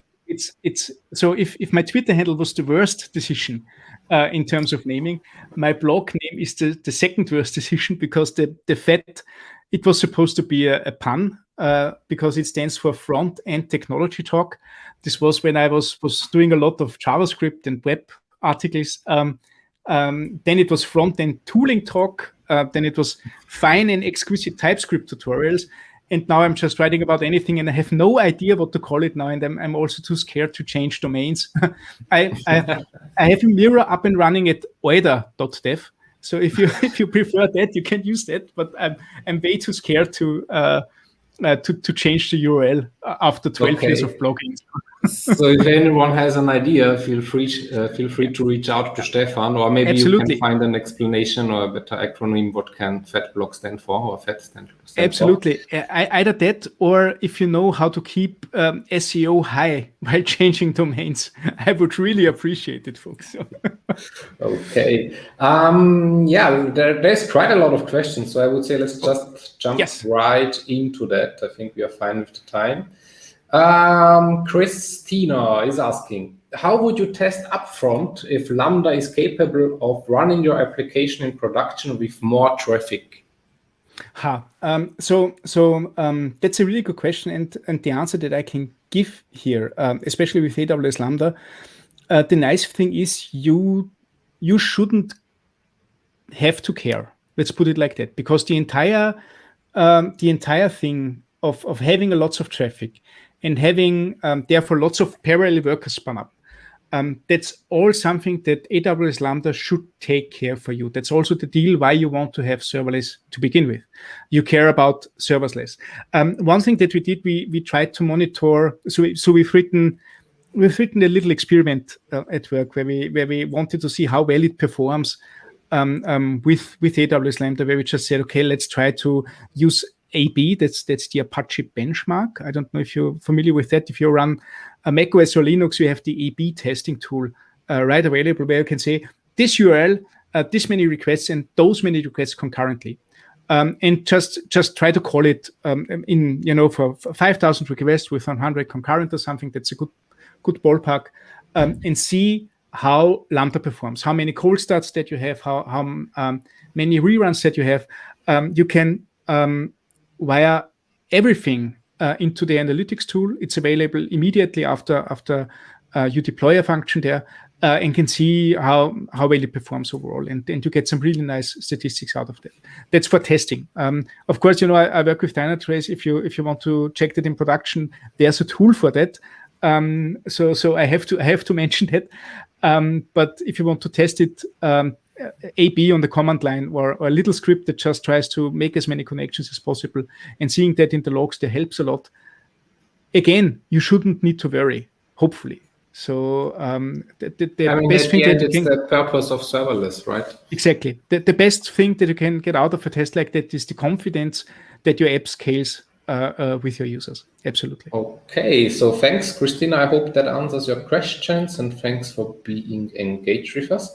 The next question is from Edo about Rust, more general question. Why do you think is Rust loved by so many, and but only used by a few people?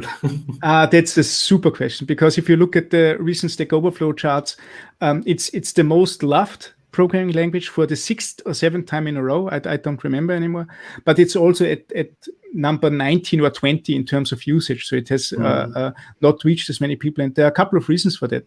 So I think the last 20 years we spent time with managed memory.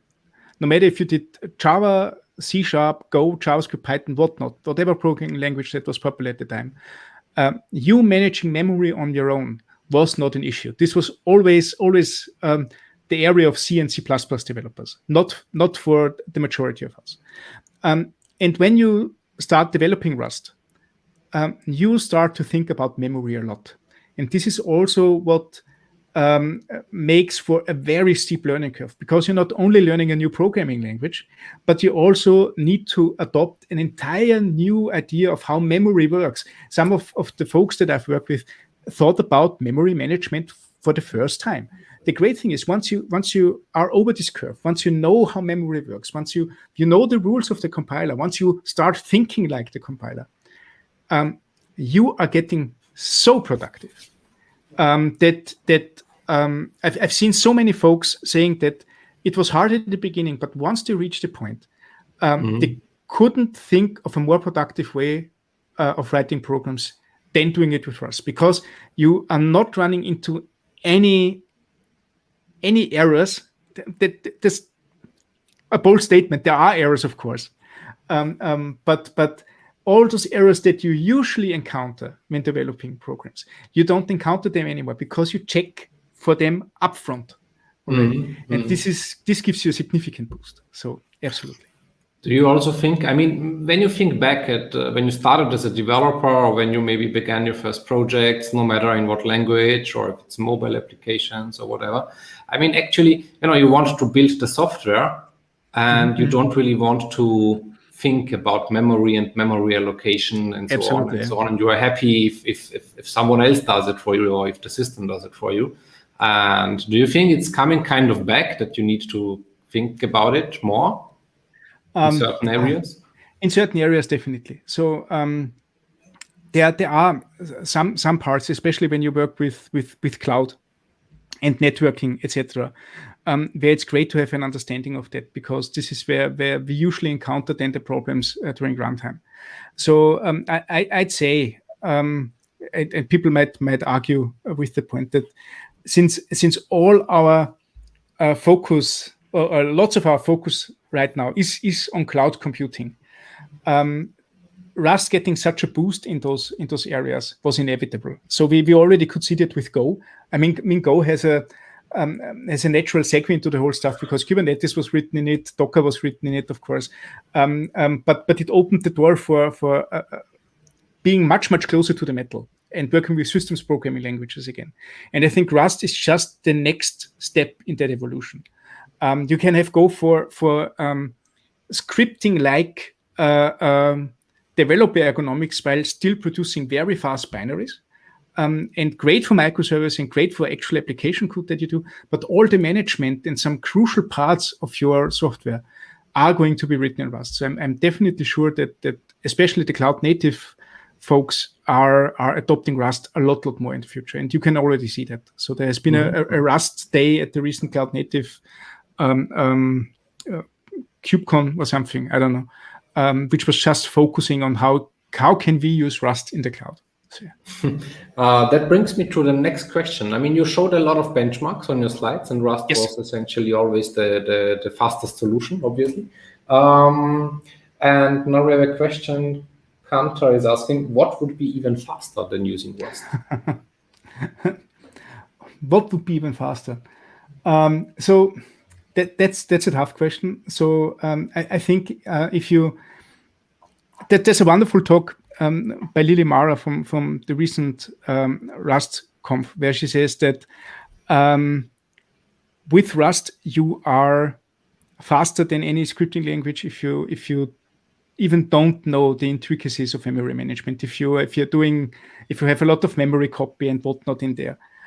So I think that the first thing that makes your Rust code even faster is writing better Rust code, because that's possible. So you can write it even more memory efficient than you would do it in your first one, for example. And then you are reaching the ballpark where you are in C land, and C can be faster than Rust at the moment, mostly because it doesn't check memory for you. So it's more or less a Wild West memory management. And there are a couple of very interesting articles by Joel Spolsky, who has written a lot about how memory management in C works, or how memory distribution in C works, how malloc works actually. And it's something that makes me shake my head every time I read it. Yeah. But on the other hand, you're getting fast because you don't have any boundaries there.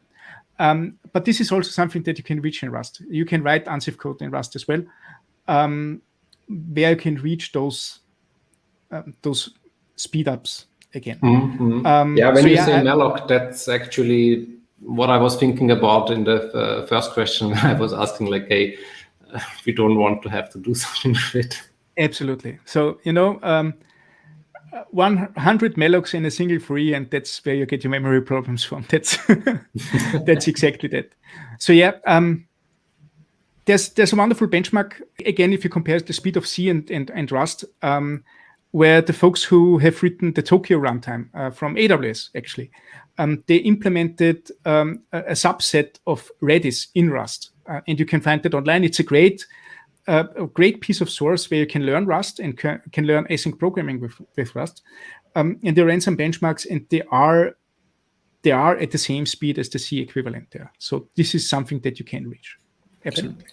Good to know. Then the next question, Mateusz is asking, could you tell us any scenarios where Node is better than Rust? I mean, let's define better. Let's say it makes more sense to use it.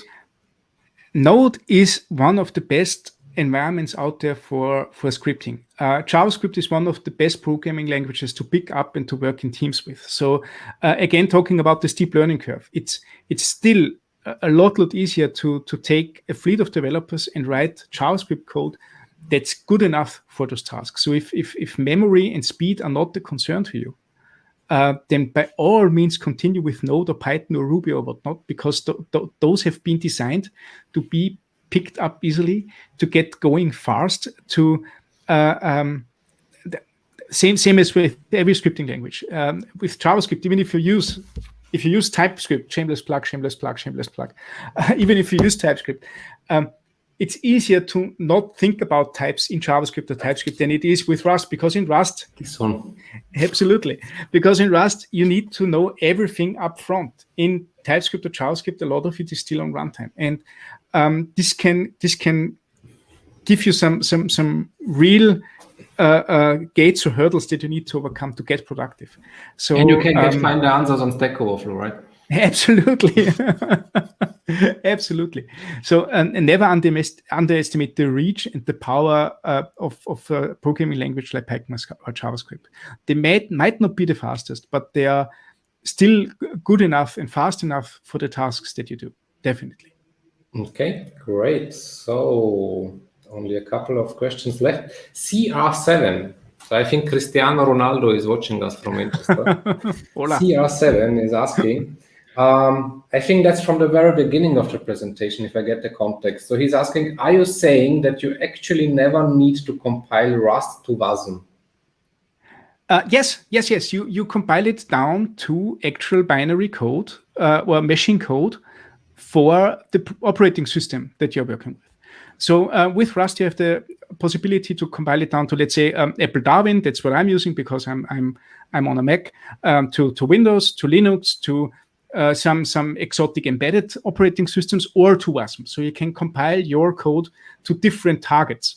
The thing is, you have to compile it to different targets. So it's not like that you have a JavaScript code or for that matter, .NET CLR code or jar files, for example, that you just can distribute and the VM takes care of interpreting that. No, you need to compile it down even one level deeper to talk directly to the operating system, to talk directly to the machine that you're running on, which is also why it's so fast, because you are removing that layer in between. And that's stuff that you do, for example, with C, C++, Go, or Rust, to name the most prominent languages here. Perfect. Stefan, we are unfortunately running out of time. It was super interesting, a great presentation. It was a lot of fun, folks. We love to have you as a guest, so I hope that you will join us soon again for maybe another session, maybe talking about TypeScript. How would that be? Yeah, let's do that. Perfect. Cool. And with that said, we are going into a very, very short break. I just want to say again, thank you to Stefan. Please follow him on Twitter, visit his blog, fatblog.eu. We posted the link in the chat, and have a look in his book, TypeScript in 50 Lessons. Stefan, bye-bye. Righty. See you around, folks. Bye-bye. Bye. And as I said, we have a couple of minutes to grab a new, fill up the cup of coffee, and see you in 3 minutes again with our next session.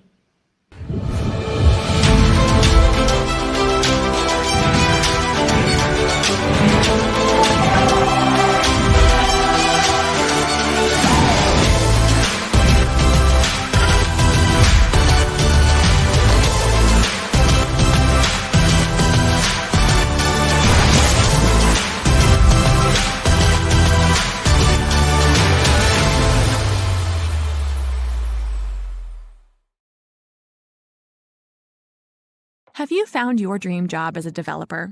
Or are you stuck in an unfulfilling job? On WeAreDevelopers.com, you find over 1,000 jobs in Europe that fit the tech stack that you want to work with, and salaries go up to $130K.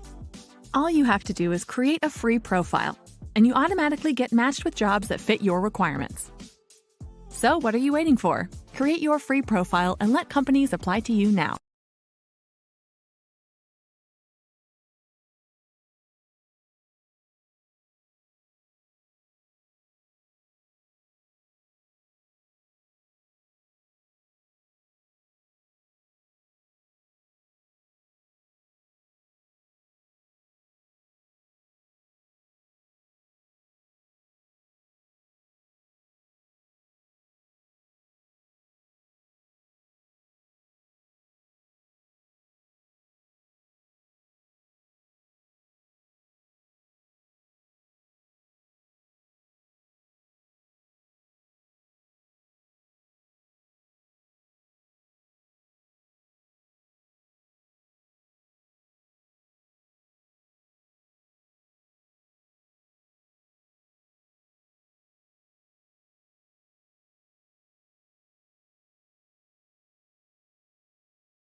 So, welcome back to our next session. I am here with Felix. He's a data scientist and cloud expert, and he's joining us from Germany. Felix, hi.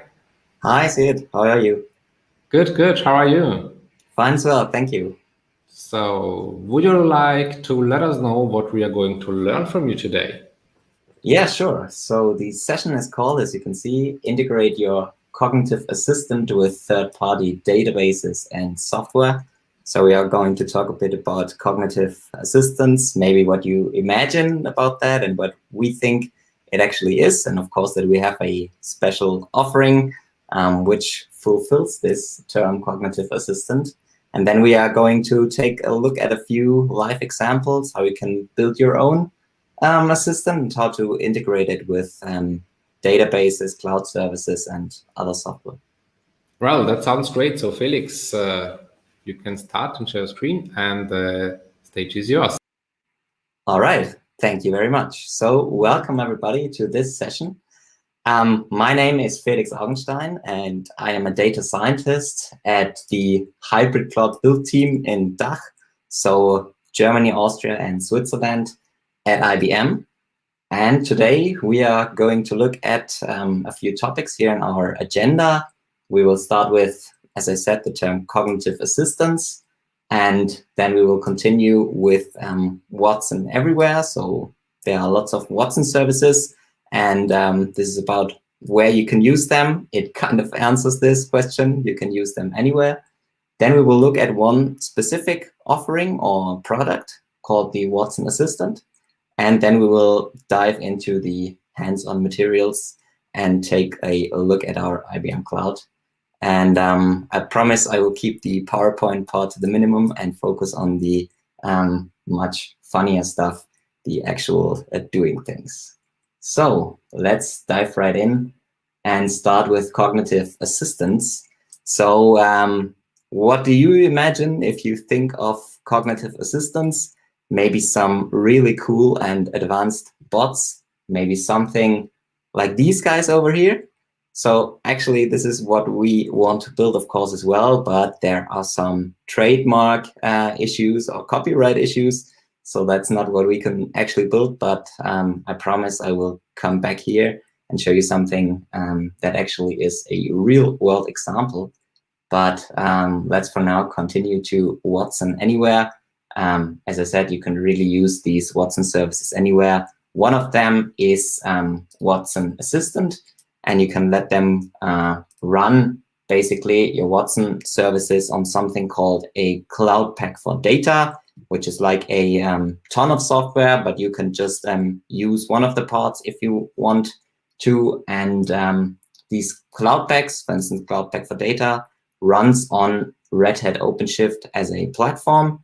And it really runs anywhere, as you can see, on the IBM Cloud, other public clouds, private clouds, or of course, as well on premises.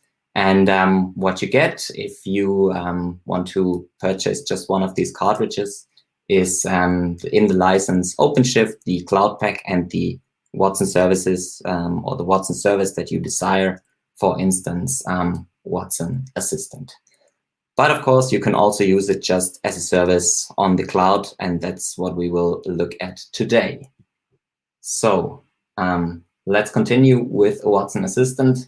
And as I promised in the beginning, these guys will come back here. They are still science fiction, but this guy over here is actually real. So this is Simon, the Crew Interactive Mobile Companion. And as you can see here on the right image, it's this ball with the very happy face over there. And yeah, it's here flying around on the International Space Station. So Simon was actually in space, and it was a collaboration between IBM, the DLR, Deutsches Luft- und Raumfahrtzentrum, and Airbus. Airbus built the hardware around it, and IBM the software.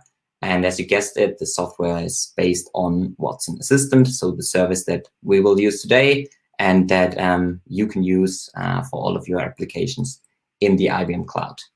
And the use case here was actually because the DLR calculated that it costs around about $60,000 to $70,000 if an astronaut is in space, and this is the cost per hour.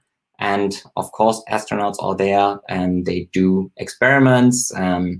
And if they always have to look at their computer to look up the next step, 23A to 23B, this takes a lot of time.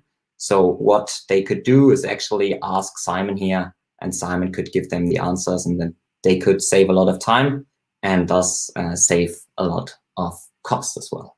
So that's a real world application of Watson Assistant. And yeah, let's continue to the next one. Watson Assistant, of course, we say this is the cognitive assistant. It's a conversational AI fueling smart customer experiences. And as we learned before, you can do that anywhere and deploy your Watson Assistant anywhere you want. It's a real cognitive assistant because it's not just a Q&A chatbot that can answer your basic questions, because you can really integrate it with any other cloud service, with databases, or with third-party software. And we will look at that today, how to do that. So what do you get with Watson Assistant? You get conversation in natural language, which is available 24/7. You can ask your Watson Assistant in a Sunday night something, and it will still respond. It will respond to your customers or employees. So you can really build any application you like, and you connect it into the channels that your customers, for instance, prefer. So you can put it on your website. You can integrate it as well with the phone. There are some other services called text-to-speech and speech-to-text. You can integrate them with Watson Assistant, and then you can call your Watson Assistant via the phone. And as said before, you can leverage other Watson or cloud services. When you train your assistant, in general, you use skills. The first one there is a dialogue skill, where you basically train the dialogue, and then you can integrate it with other services like Watson Discovery, which is a cognitive search engine. And you can, for instance, then crawl your website and return search results in your Watson Assistant. Of course, it's always secure, resilient, and protects your data privacy anywhere. And you can also integrate it with other services like agent services. There are some default ones, but as said before, you can also build your own custom integrations. So that's Watson Assistant. Now let's continue with the interactive part, or with the hands-on part. There is some information available. You can create a IBM Cloud account with this link. You can also go to a public GitHub repository and see some tutorials. And I can also paste this information right into the chat so that you can see it. Hope this works now. If not, let me know, and I can paste it in there again. But I hope it worked. So let's continue and go to the actual tutorials. Probably you know this guy now. You're familiar with him. What I can recommend to you, if you click on this link, it's a also nice interactive experience with Simon, so you can do that. Then there's some more getting started information. And here are the tutorials, and we will take a look at some of them now. So the next link was about the IBM Cloud. So when you register for your account, you will reach this dashboard. Maybe some of you already have an account and are familiar with the IBM Cloud. For those that are not, within your dashboard, you have some resources here available, which you created. You have some other valuable information. You see, for instance, your usage, if you are using the paid plans. And you can search for all of the services with this search bar. But you can also go to the catalog and see all of the products available. There's also lots of documentation for all the services, and you can also contact support. Here you can search again, or you can say, okay, let's go directly, for instance, to AI and machine learning. And as you can see, here's our Watson Assistant service, which you can create.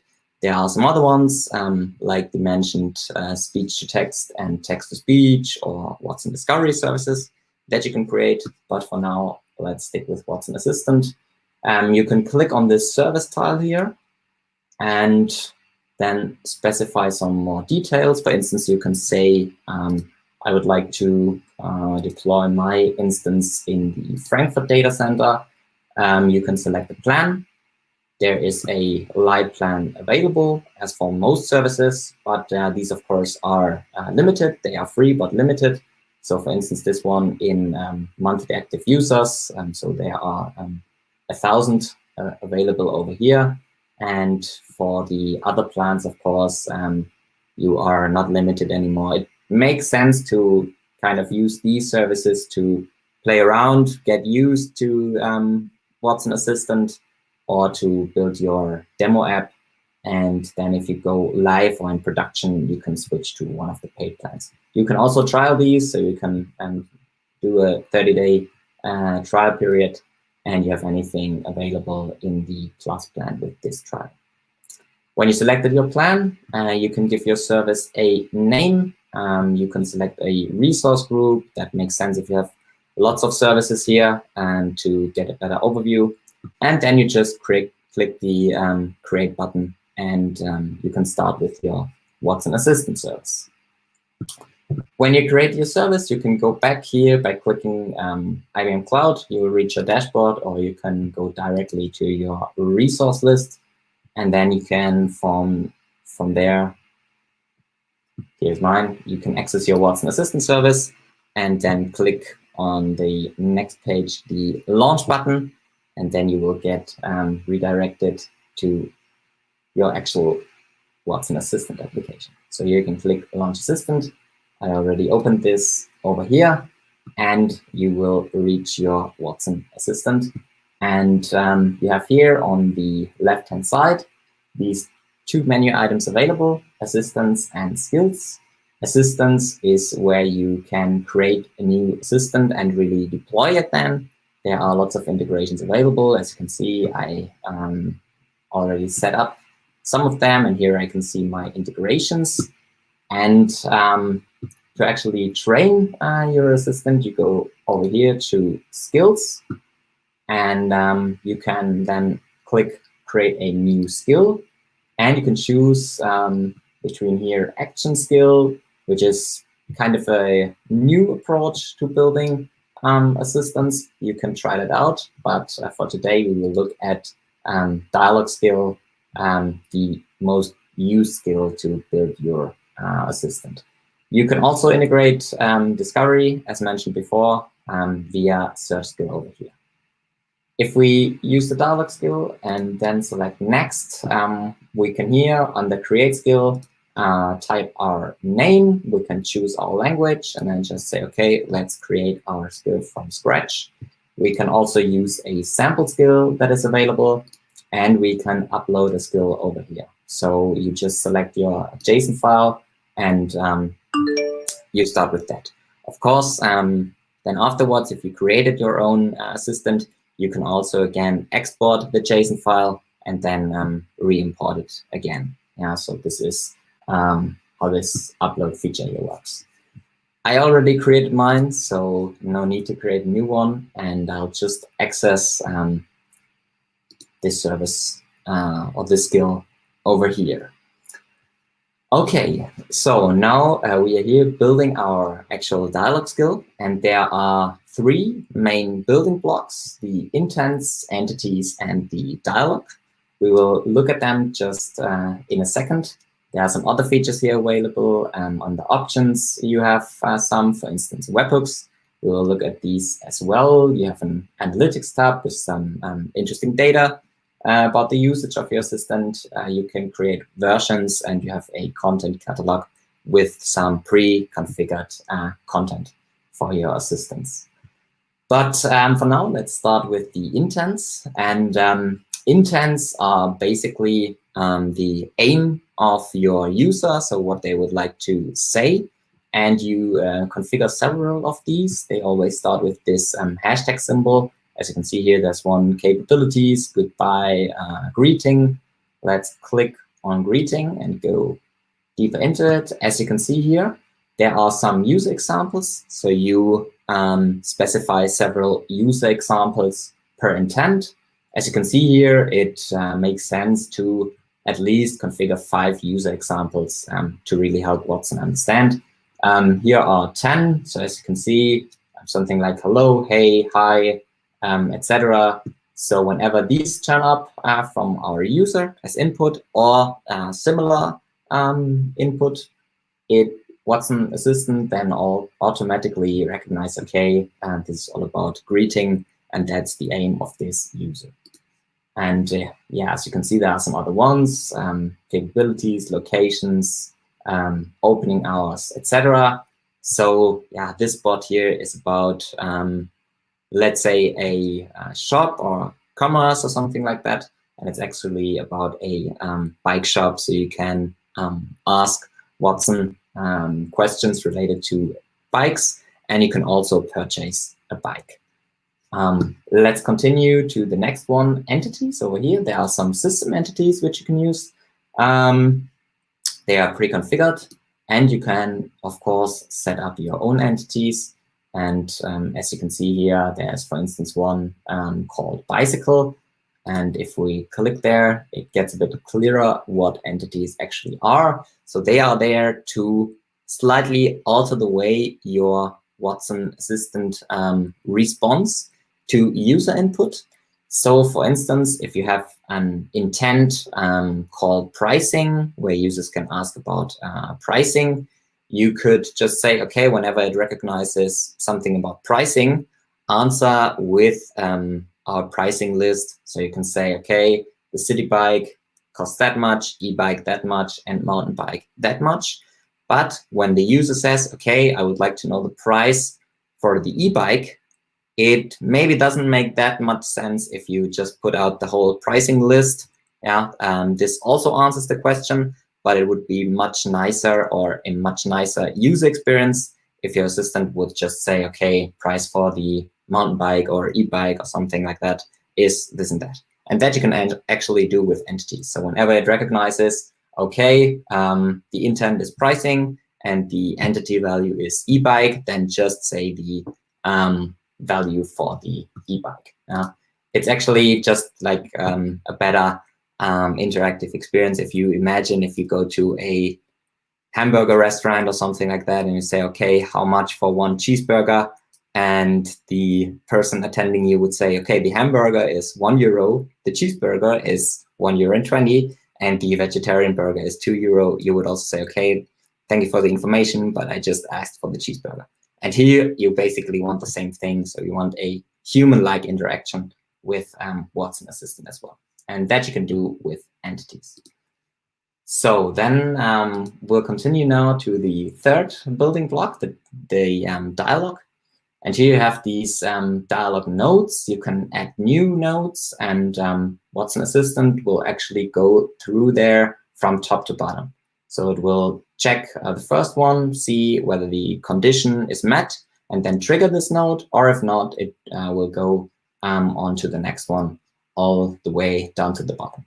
And you have, as a default, 2 nodes available, a welcome node and a anything else node. In the welcome node, we have a pre-configured message. We can just, select something like text here, for instance, and say, okay, hello, I am Ben, the bike expert ninja. So you can come up with all sorts of creative names over here. I'm sure you will come up with some more creative names than I did over here. But this is basically the message that will be displayed at the beginning of a conversation in your assistant.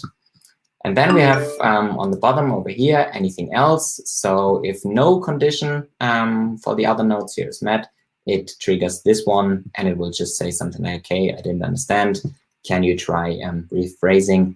And of course, you can configure that as you wish as well. Okay, so for now, let's take a look at the ones that I really configured. So here it just says, okay, if the assistant recognizes this intent greeting, let's answer with a text, hi there, how can I help you, etc. If it triggers capabilities or recognizes this intent, it can say, okay, I can tell you our shop locations, opening hours, etc. And this makes sense because users sometimes tend to ask, okay, what can I do here actually? How can you help me? And so on.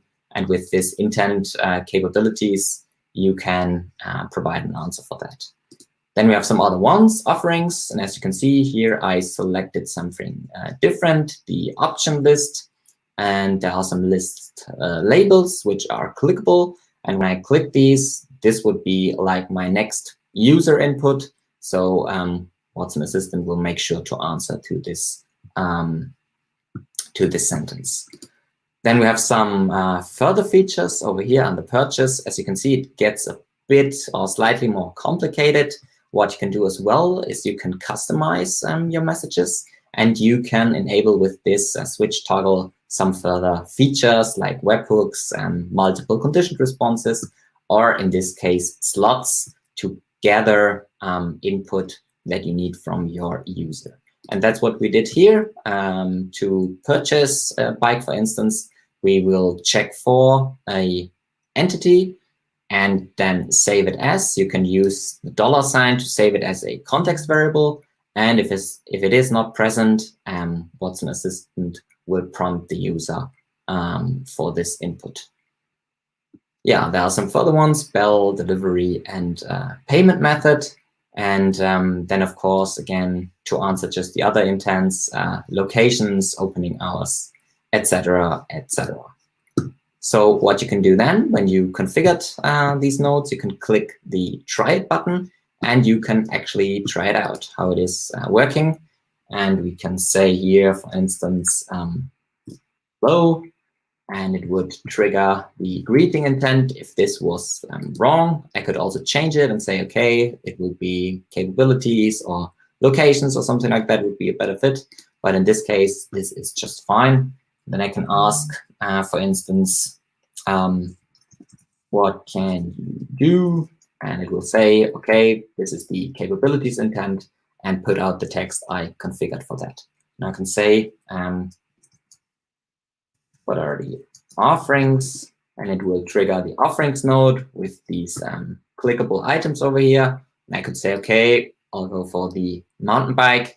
And now it's here on the purchase. It already recognized, okay, this user is interested in the mountain bike. So I'll just continue to the next slot to configure the bell. And I'll say, okay, noisy one as a delivery method. Standard is fine. And for payment, I can say I will use my card. A configured card as a synonym under entity, so this should work, and it does. And as you can see here, excellent choice. My purchase summary, mountain bike with the noisy bell, standard delivery, and payment via credit card. And this is actually the summary down here. And so as you can see, I'm just using the context variables over here.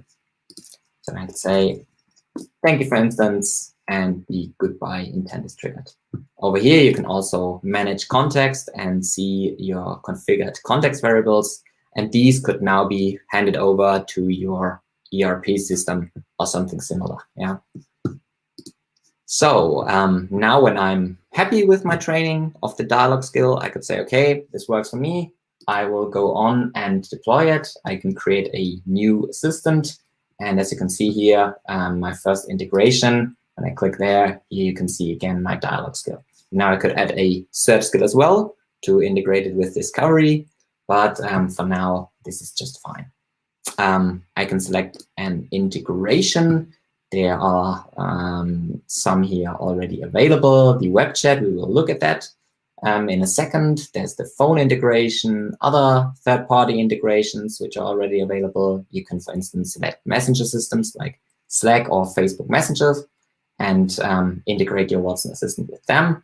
But for now, let's take a look at the web chat feature. It's already here, and I can click on it. I can customize my chat UI with a name that I want to appear. I can change the avatar image over here, and I can change the colors. So, for instance, to my specific colors that I use on my website.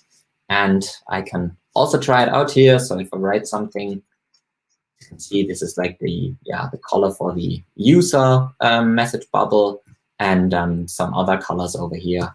I can just try it out.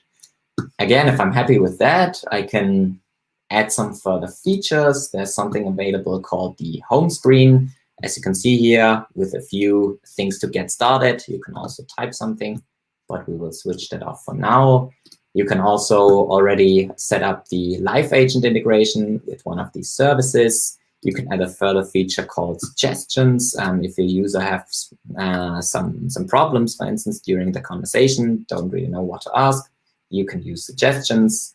You can encrypt sensitive data as well. And then you can just select here this code snippet.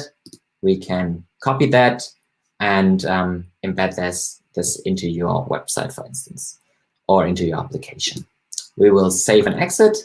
And if I switch over here, I do have a little Node.js application, and I can actually paste this code snippet here right into the body. And if I then start up my application and run it,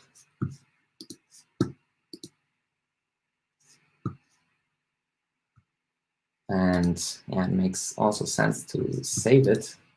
Otherwise, it will not appear.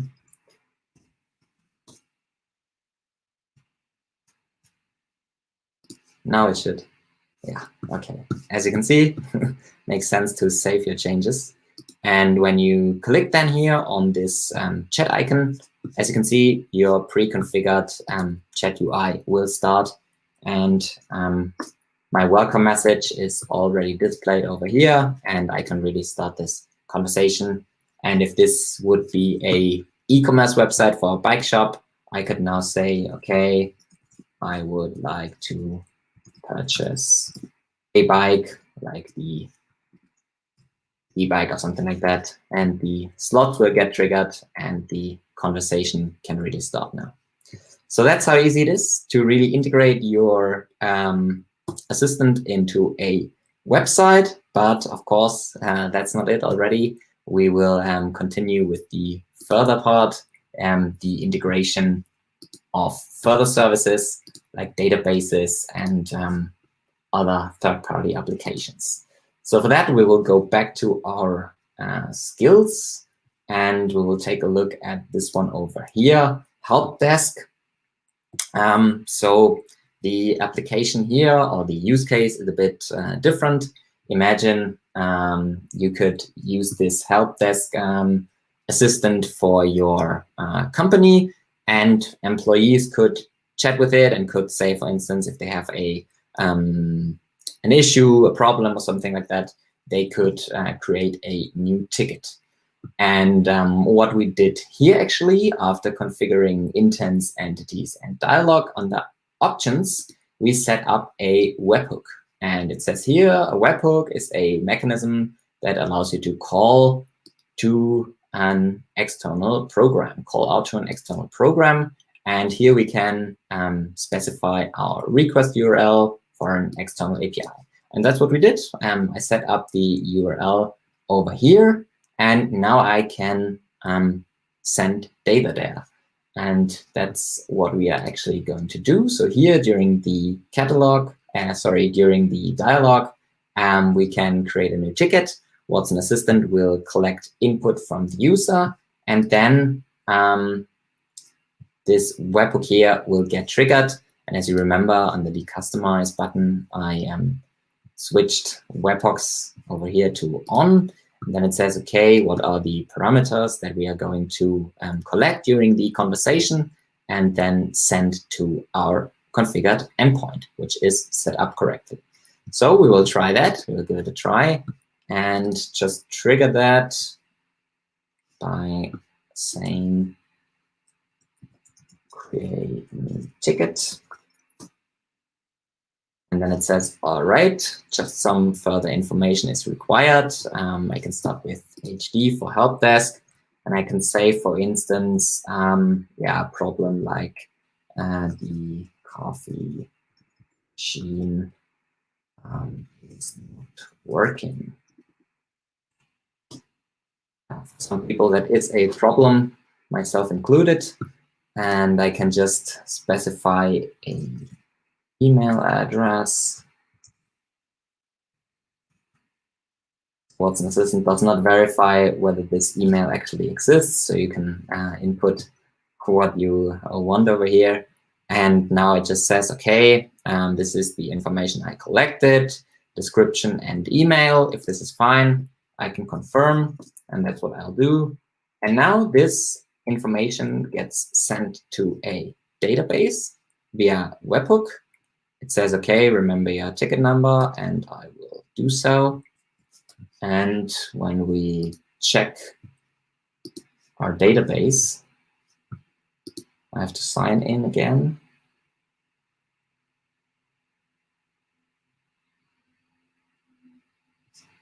And here you can see there is the new ticket. Coffee machine is not working. I can say, okay, provide a solution for that. I think T instead, or something like that. Okay, and save this document, successfully saved. And if we go back here again, it says we can restart. Over here, our context variables are still set up. If we say restart, it just sets them back to null, and we can again configure them and can say verify a certain ticket. It will say, okay, what's the ticket number that you have? I can provide that, and it will just trigger this whole document and say, okay, the status over here is closed, drink tea instead. Yeah. So this works. And how does it work? Of course, the webhook takes this information and sends it to my endpoint. And I actually configured this endpoint also here on the IBM Cloud. There's something called functions available. And under functions, I have the option here to set up these so-called actions. And here I can just run a little bit of code, for instance, a Node.js code. And as you can see here, I just connect to my cloud database, which, as mentioned, is just another database service here on the IBM Cloud.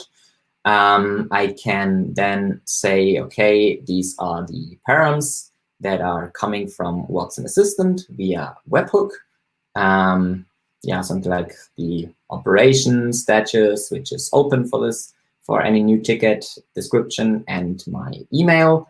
And then it says, okay, whenever this operation is to create a new ticket, create a random ticket number, a document, insert this document with the information, and return a certain message to Watson Assistant.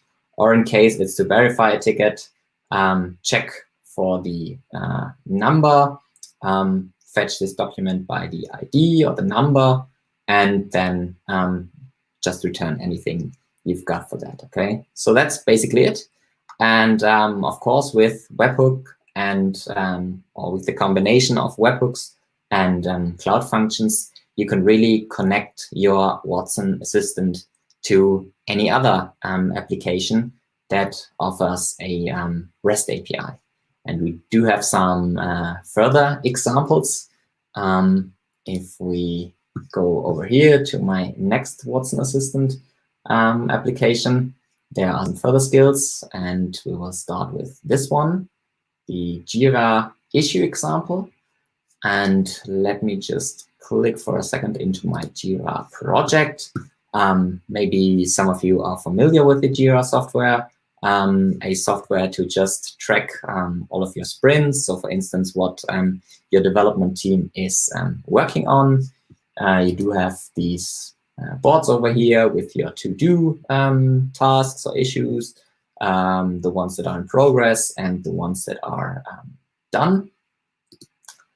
And here I do have some other ones in the backlog. And Jira does offer a REST API. So now I can connect my Watson Assistant to this Jira software. And when I try it out, I can say new issue just to trigger the whole process. And it will ask me, okay, what's the issue type? Say, for instance, a bug, and it will say, okay, just a summary for that. And I could say, the video conference software is, just has a bug. Let's imagine that we are a company providing video conferencing software, and maybe inside the software there's a assistant available and users can talk to it and report any issues, bugs, or something like that. And they can also add then a description, can for instance say, I cannot share my screen. So this is the description for the bug. It will just say, okay, verify the information provided. And when everything seems fine, I can just say yes. And now the same thing happens. All these context variables get sent via webhook to this cloud action. There, a code gets triggered, and via REST API, all this information gets sent to my Jira project. And now, as you can see here, this new issue or new bug appeared over here. Video conference software has a bug, and I cannot share my screen. This seems like a major issue, which we don't want for our software. So we can say, okay, let's keep this over here and start our next sprint so we can fix that bug during our next sprint. So some really helpful stuff that you can do here with Watson Assistant. And let me just show you another example, which is the one over here, HubSpot CRM example. Yeah, this is just a another CRM tool which you can use and which offers a REST API as well. So imagine we are again in our bike shop, and if there is a customer who maybe not the first time wants to buy a bike, but maybe is interested in more information or something like that, and says, okay, I can leave my contact details to Watson Assistant. Then Watson Assistant could put that information into the CRM system, and a sales representative or something like that could then contact this potential new customer. So this one here is in German, actually, but it's basically the same. So I can just say a new contact to trigger this whole process. And it says, okay, we can save you as a new contact in our CRM system. I do have to provide my first name and my last name and my company and my email.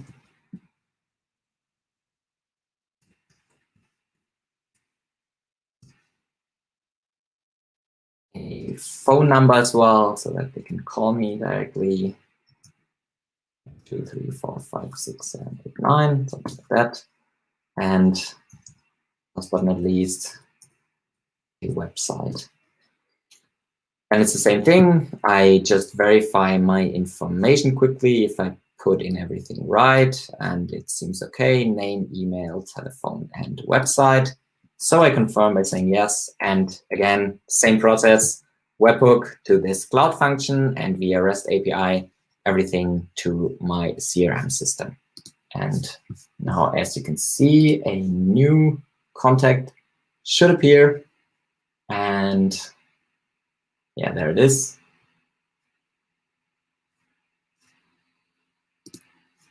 And as a sales representative, now I can just say, okay, this user maybe did input some more information, interested about the e-bike or something like that. Not yet sure whether to buy it or not, but requested more information. So I can call this customer directly, or I can just say, okay, let's send some more information via email. So as you can see, these are real cognitive assistants built with Watson Assistant, and you can really integrate it with other cloud services, databases, or third-party software, and really integrate it deeply into business processes so that it can bring actual value. And just 1 minute again to the tutorials that you will find in the chat now, the link. There's a one in general about Watson Assistant. You can let Watson answer the phone, as mentioned, integrate it, and let it search or crawl through your website. Other things are reminder emails. You can send reminder emails. The ticket example with a database. Another example here is with Wikipedia, where Wikipedia also has its own API. And you can trigger that as well and let Watson define everything that has an entry in Wikipedia. And of course, the ones we just saw with Jira and the CRM system. So yeah, that's it. I'm going to say thank you. If you wish, I can, of course, or we can connect via LinkedIn. You can follow me on Twitter as well. And of course, if you have questions, happy to answer them now. So thank you very much. And back to you, Sid. Thank you. Hey, Felix, thanks. Wow, super interesting. Like a lot of use cases that you can build there. You mentioned the bike shop. I saw a pizza assistant, the COVID assistant. So there was one question actually related to that. Let me find it quickly. Yeah, sure. Yeah, the question was about, is it only for enterprises, or can you also use it for smaller applications? But actually, with the examples that you mentioned, absolutely, absolutely. Answer, right? You can use it for each of your use cases. I mean, there's. What is the smallest possible use case that comes into your mind, or that you have seen that someone has built? I mean, the smallest in terms of like users, or yeah, let's say yeah, in terms of users or small businesses. Yeah, I mean, you can really use it small scale, like just for your team. If you have a small team that you are working with, and there tend to be similar questions, or you are working with any kind of software that you need to integrate, and you want a cool UI, a cool experience, you can do that with a team of few people. No problem, really. So you can, yeah, put lots of applications. Wow, that sounds great. Then, yeah, Hupsi is asking, can you create subnodes, and how deep can you go? And can you add rich media? Yeah, you can really go deeply with subnodes. These are called child nodes in Watson Assistant. So for every node, you can build child nodes, as many as you want. Of course, it gets a bit tricky then afterwards, but you can build also folders around your nodes, so to have a certain structure. So yeah, you can really go deep. And regarding the other question, rich media, yeah, you can integrate it as well. It's pretty new. You can integrate it with Google Maps, with videos and stuff like that. So there's really lots of things you can integrate. Okay, cool. Thanks for the answer. Then Karen says that she likes, or he likes, the clean interface, and Chica Creeper is asking, can you use Watson on premise?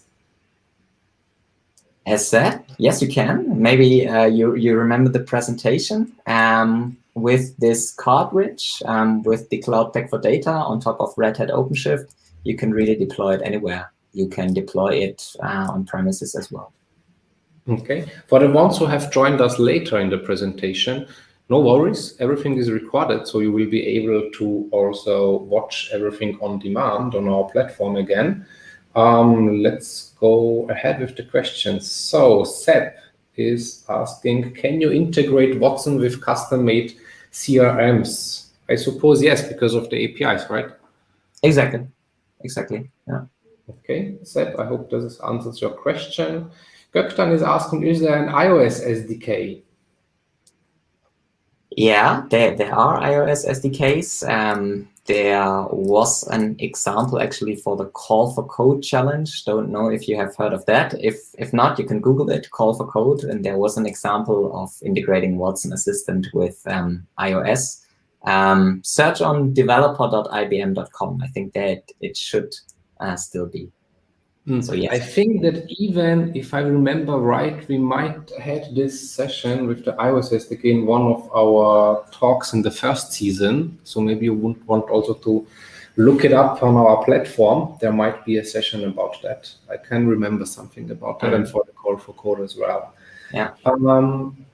Next question. Karen is asking, how would you use the assistant with GraphQL? I do not have lots of experiences with GraphQL. Is there something more about that question? Like what's the use case or something like that? Karen, maybe you can clarify your question and then we will come back to it later. Next one. Oh, very interesting question. Is the data isolated and how is it secured?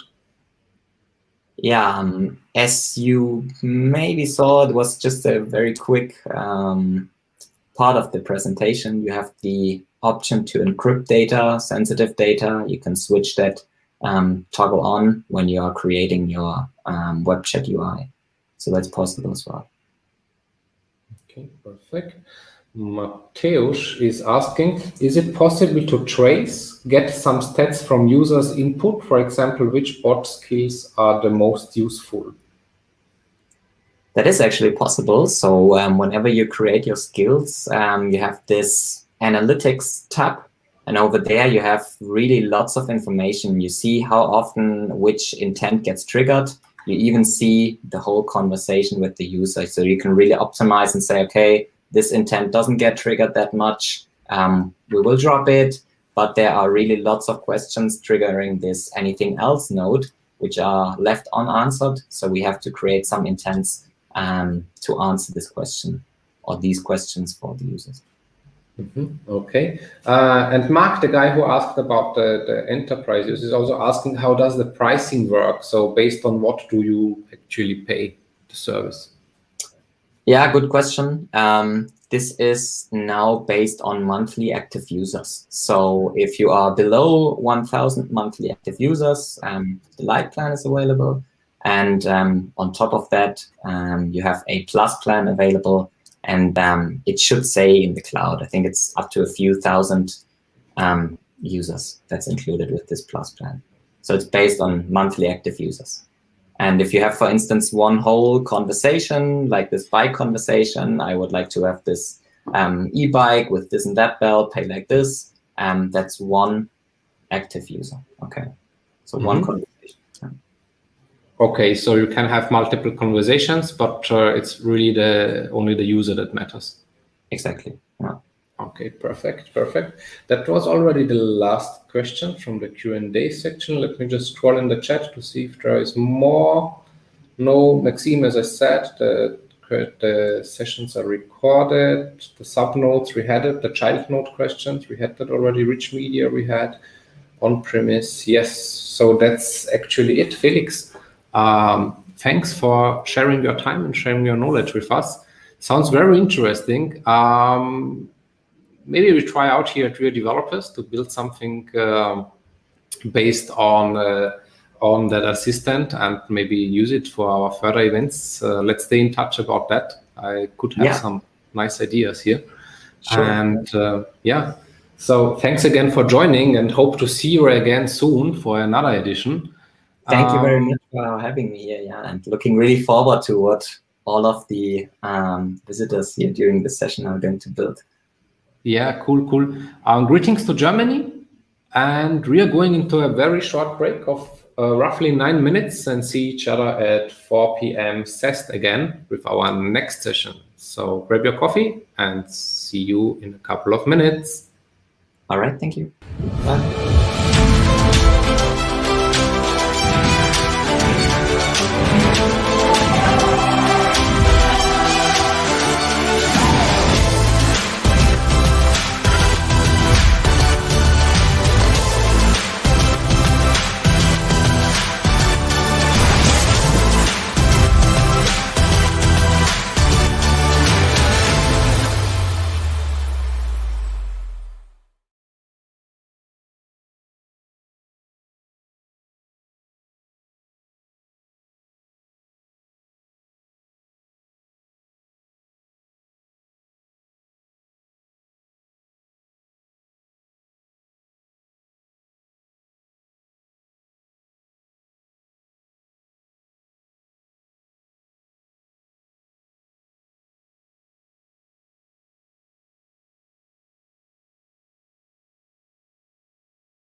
Have you found your dream job as a developer? Or are you stuck in an unfulfilling job? On WeAreDevelopers.com, you find over 1,000 jobs in Europe that fit the tech stack that you want to work with, and salaries go up to $130K. All you have to do is create a free profile, and you automatically get matched with jobs that fit your requirements. So what are you waiting for? Create your free profile and let companies apply to you now.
Welcome back. I am here with one of my most favorite speakers, Rob Rich. He has already been a couple of times at our events. He's talking about different things, about Kubernetes, about .NET, about cloud stuff, DevOps stuff, and so on and so on. Rob is joining us from Houston, right? Yes. Perfect. So how's the weather there? It is really hot and humid, but it's so gorgeous. Okay. Such a beautiful day today. Clear skies. And what's the time actually? It's like 9, 10, 8? Yeah. 9 in the morning. Okay. So you are ready, you are fresh, you have your coffee. Yes. Perfect. Then, Rob, I don't want to steal more of your time. I know that people love you, especially from our community. Maybe just 1 or 2 sentences about yourself. So, I mean, you are a software craftsman and you are now a developer advocate at Cyril. And as far as I know, you are super engaged in the developer scene all over the world, talking, I think, every week at different conferences, right? Yes. And it's so much fun to get to be here at WeAreDevelopers again. This is such a great conference, and I look forward to learning and sharing and getting to see the other sessions with you today too. Okay, very cool. So, Rob, the stage is yours. You can start your presentation and take over. Very nice. So we're going to learn about, at the helm of Kubernetes, repeatable infrastructure for creation for mere mortals. Here's the part where I tell you I am definitely going to post the slides on my site tonight. I've been that attendee chasing the speaker, trying to find their slides. It hasn't worked out very well for me either, which is why you can go to robrich.org right now. Let's head over there, robrich.org, and we'll click on presentations here at the top. Here's at the helm of Kubernetes. Now, the cool part about this is the slides and the code up on GitHub are available right now. They are online right now. So feel free to head over to robrich.org, click on presentations, and grab all the content right now. While you're here at robrich.org, let's click on About Me and see some of the things that I've done recently. Thanks for the introduction. I'm a Cyril developer advocate. If you want to learn about database security, I would love to talk to you about it. I'm a Microsoft MVP, a Docker captain, a friend of Redgate, and let me tell you about AZ Give Camp. AZ Give Camp brings volunteer developers together with charities to build free software. We start Friday after work. Sunday afternoon, we deliver the completed software to the charities. Sleep is optional, caffeine provided. If you're in Phoenix, come join us for the next AZ Give Camp. Or if you'd like a Give Camp here where you're connecting from, hit me up on email or Twitter, and let's get a Give Camp in your neighborhood too. Some of the other things that I've done, I do a lot with Docker training and consulting. And one of the things I'm particularly proud of, I replied to a .NET Rocks podcast episode. They read my comment on the air and they sent me a mug. Woohoo! So there's my claim to fame, my coveted .NET Rocks mug. So let's dig into at the helm of Kubernetes. Now, the cool part about this is the majority of this is live demos. So there's only a few slides. We talked about this guy. What is Helm? Helm is a package manager for Kubernetes. With Helm, you can template YAML files, build installation packages, and share packages with others. Wait a minute. Isn't that kind of what containers do? Doesn't Docker already do this? Well, kind of. Docker does this for all of the software that you want to install on your machine. Docker does not do this for all the configuration details about how you get this content into Kubernetes. Much like you can create cloud resources and you can spin up a thing, but you'll need supporting resources. You might need permissions, you might need storage, you might need firewall rules. Similarly, when you get into Kubernetes, you have a lot of YAML files that configure how you get from here to there. And that's not inside the container. That's the configuration, the metadata around the container. And that's what Helm does, is it templates this YAML file to make it a little bit easier for us to focus on the things that are important. So let's dig into Helm. Now, as we begin, we'll want to create a website. So I've done that here. Here's the source file. And we're going to actually build this chart from scratch. But let's open up this file in VS Code. And we have our source folder. Here's our website. we have a Docker file that will build this website, and nothing changes about that. This Docker file is great for being able to build up that container. And then we have this Kubernetes YAML file that allows us to build the content and deploy it into Kubernetes. We have a service, we have a deployment, one replica for this pod. Here's our template and our pod definition. We have an ingress controller. Now, in this case, we put them in one file, separating them by these 3 dots, but we could have put them in a folder in different files as well. Now, as we look at this, there's a lot of duplication. If we just select at the helm, you can see all of the places where at the helm is here. And so wouldn't it be cool if we could focus that in one place? Similarly, if we look at port 80, well, there's 2 places here. There's another place here. There's another place here. There's a lot of duplication in this. Could we instead focus in on just the things that we care about? That's exactly what we'll do. Let's create a new folder. We'll call this folder chart. And we could name it anything. You know, we're building up a thing, but chart works. Let's create a new folder inside here called templates. And inside the chart folder, let's create a new file, and we'll call this values.yaml. Now, this values.yaml file is all of the values that we care about. So let's drag it over here, and let's go find those unique things here in this Kubernetes YAML file that we care about. So we've got name at the helm. Let's put that here. We have a service type. So let's rename that service type. We've got a port of 80. We'll get that in place. Scrolling down into the deployment, we have a number of replicas. In this case, we only have 1. We have some an image label. So let's go grab that. Now, we have the term image label in a couple of places. So let's just call this image label. We have a registry here that forms our container name. So let's grab this registry URL. Registry. There's port 80. We've already grabbed that. Oh, we've got some resource limits. Let's grab these. And we'll set those resource limits. Now, in this case, we want an ingress, but maybe if we're building other microservices that aren't publicly exposed, we might not. So let's create an ingress enabled flag. We'll set that to true in this case. We've got this host, so let's go grab that. But it is the ingress host. So let's set it that way. We've got some ingress annotations here. Let's go grab those.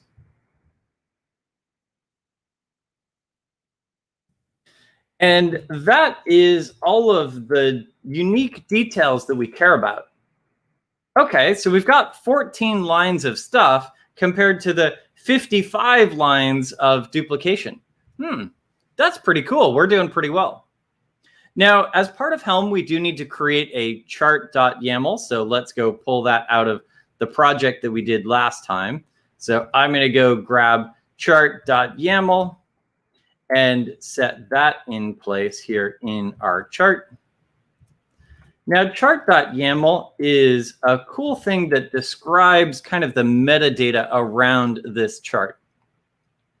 Now, similar to other Kubernetes resources, we have an API version and a name. We also have a description. And this description just kind of tells what our chart is about.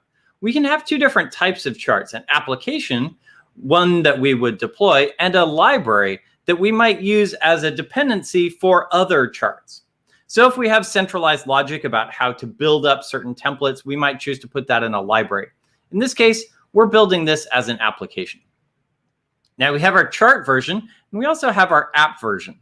Now this is nice. If we find a bug in our chart, we can increment the chart version without incrementing the app version.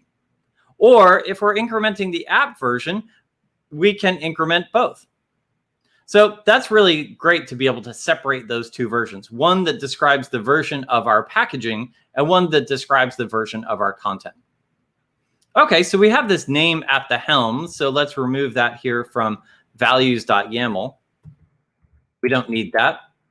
And now let's break this into pieces. So I'm going to go grab the service, and inside this templates folder, let's create a new file, service.yaml, and we'll set that here. Okay, so let's also grab the deployment. Here's the deployment. We'll create a new file inside templates.yaml, deployment.yaml, and set that in place here.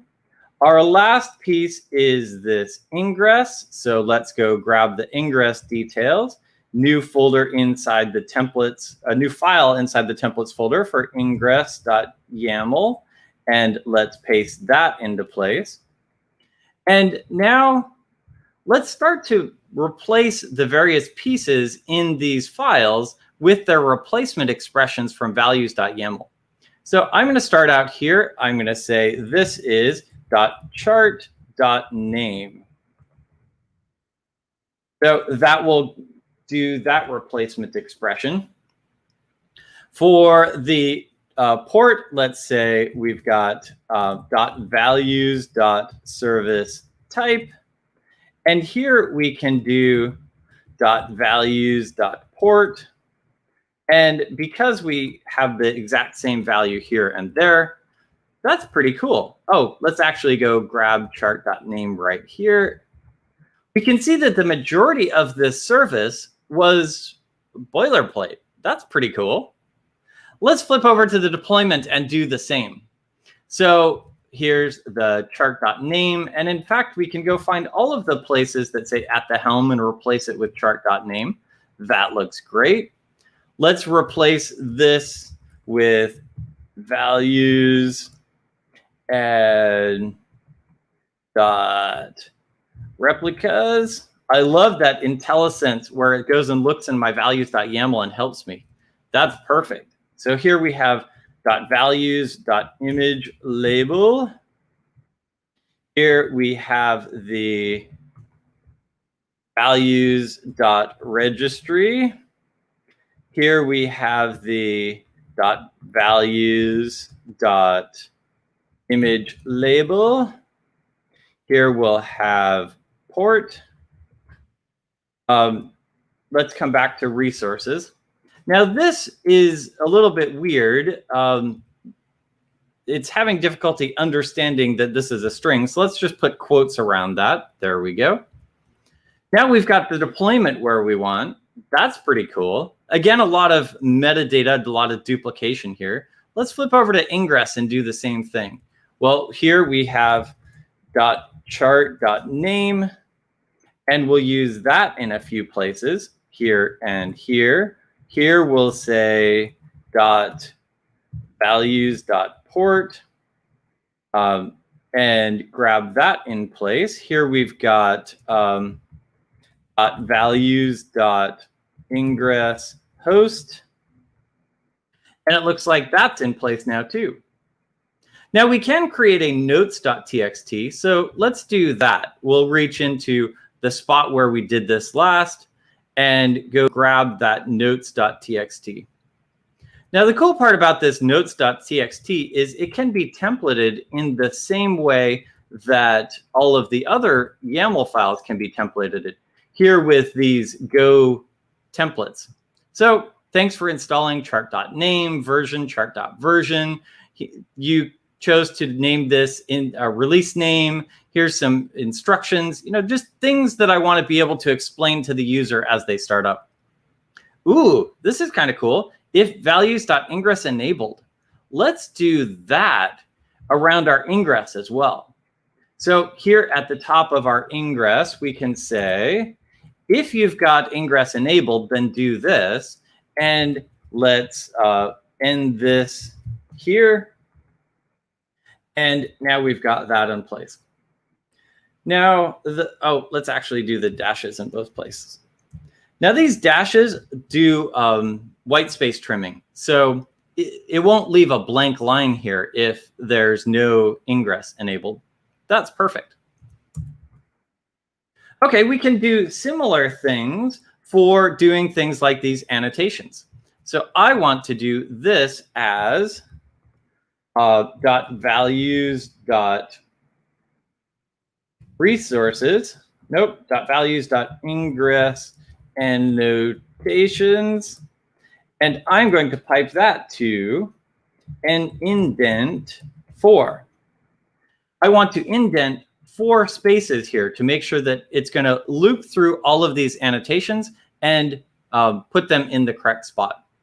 Now, I could do a similar if to say if there aren't any, don't even show the annotations. But in this case, I'm going to assume that I always have some. Similarly, here in our deployment.yaml, we can come in here to the resources section. And let's say, instead of ingress annotation, let's say resources. And in this case, we will indent it 10 spaces. That looks great. So now we've got some content in place and we've scaffolded out all of the pieces and set them in place. Let's come back here to the command line and let's say Helm lint. Did I get all of the places in place? Oh, Helm lint, and I have to give it the name. So I'm going to say chart. There we go. Ooh, in ingress.yaml at 4, wrong type for value. Let's go look at ingress line 4, if.values.ingress enabled. I think that might have been a save error. Nope.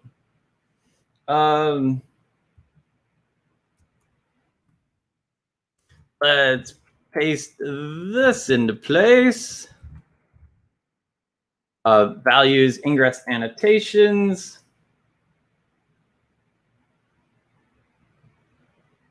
I may have had a typo in here. Oh, haha, yes, I did. I forgot the .to_YAML here. Okay, so glad that we had that lint to be able to do that. Let's also do that here, to_YAML. Okay, let's lint. And it looks like we've got no linting errors. Perfect. So now that we've focused in on the things that we really care about and we can scaffold out everything else, let's do that. Let's scaffold out all of the pieces. Now, the cool part is we could have scaffolded out anything. In this case, we have a deployment, a service, and an ingress. But we could also scaffold out PVs and PVCs, users, roles, secrets, anything that we wanted to, config maps, we can scaffold out in this way. So let's say Helm template chart. And chart is the name of my folder here in this file. Okay, so that dumped out all of the pieces. And we can see that we've got the service, we've got the deployment, and we've got the ingress.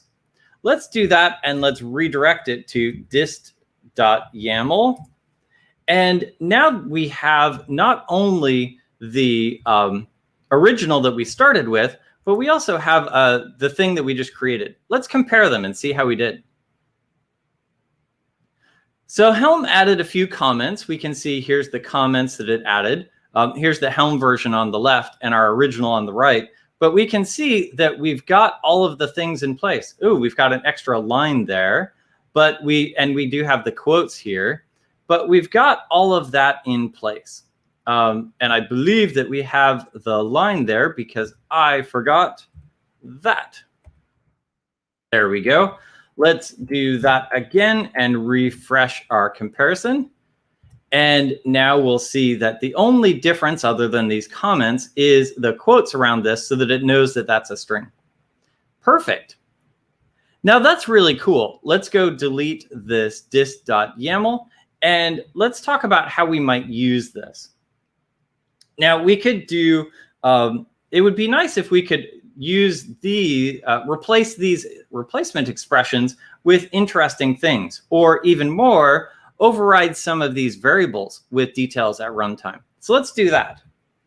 I'm going to say Helm template chart, and I'm going to set the image label equal to v0.1.0. That's the one that I built. I'm also going to say ingress enabled equals false. And now as we see it, we don't have an ingress.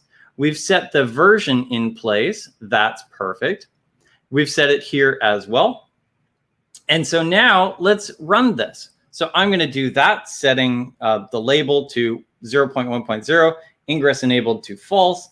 And let's also say, actually, let's say ingress host is empty and registry is empty. Oh, if we do registry is empty, then we're going to get this leading slash. Well, that's not quite what we want to do. Let's come back in here. And in ingress, we said if this thing is enabled, we can use a similar mechanism here in the deployment to say if values.registry, and we'll trim white space. Then let's do the registry, and let's also do the slash. And if not, let's just do the chart name. Okay, so let's take a look at this. And now we don't have that leading slash. That's perfect. So now that we've got that content in place, let's do this. And let's pipe it to kubectl apply -f -. Okay, so we create the service, we create the deployment, we create the ingress, kubectl get all, and we can see that we've got that content in place. Here's our service, and if we go to this node port, we can fire up our website. So let's go to localhost 32664, and here's our website. Very nice. Now, just as easily as we push this into place, we can also say, let's delete it. And now it will remove all of those pieces. Now, if we're doing something like we're in the middle of a DevOps pipeline and we just need to be able to scaffold out all of the content here and just deploy it, passing in, for example, the branch name and git hash of the current version, then this might be a perfect scenario. And if that's your scenario, then stop here and use exactly this. Helm template that chart, pipe it to kubectl apply, and be able to push that into your Kubernetes cluster. But let's take it a step further and see if we can package this in an interesting way. So CLS. So I want to do Helm package chart, and chart is that folder. So if I name the folder something else, I would Helm package that other thing. Now I can do Helm package chart, and it creates this at the Helm 0.1.0 TGZ. That's cool. Let's go take a look at that. Let's uncompress it. So let's uncompress that. Inside there, we have this tar file. Inside the tar file, let's extract that. And now we have this folder. Let's compare this folder to our original chart folder. And we see that we've got the, it's exactly the same. All of the files are exactly the same with the exception of this chart.yaml where it just sorted them alphabetically and removed the comments. That's totally fine. So we've got this now tarball that allows us to do interesting things. Let's delete that. And now I want to do this same thing where I want to say set image label equals v0.1.0, ingress host equals quote, quote, registry equals quote, quote, and that doesn't work. There is no -- set flag on the Helm package. On the upside, we can go find a Helm plugin. Here's the Helm pack plugin, and it's basically the package command, but it adds -- set. Okay, so let's do that. Let's say Helm pack our chart, and we'll set this image label, this ingress, this registry, and now let's actually also send it to the destination dist, and we will also set the app version to 0.1.0 and the version, our content version, to 0.1.0 as well.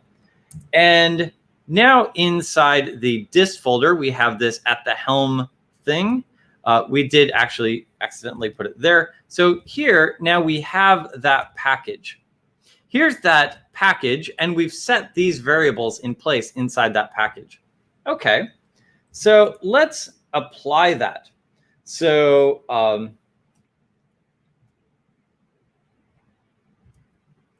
Helm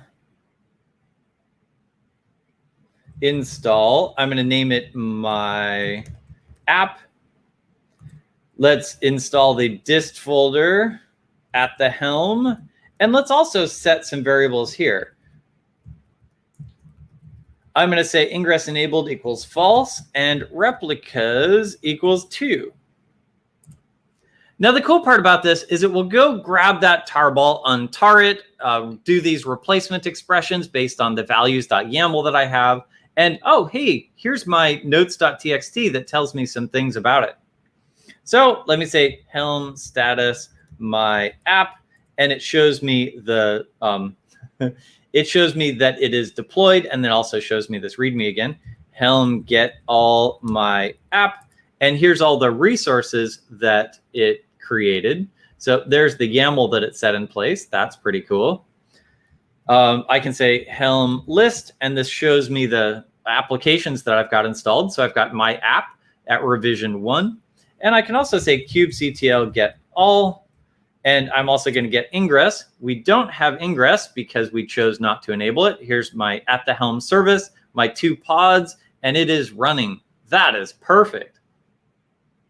Now, the cool thing here is that we can now come to this port and go view our website. So let's go to localhost, that port number, and we've got our website up. All of the particulars about getting all of this YAML in place came in that package.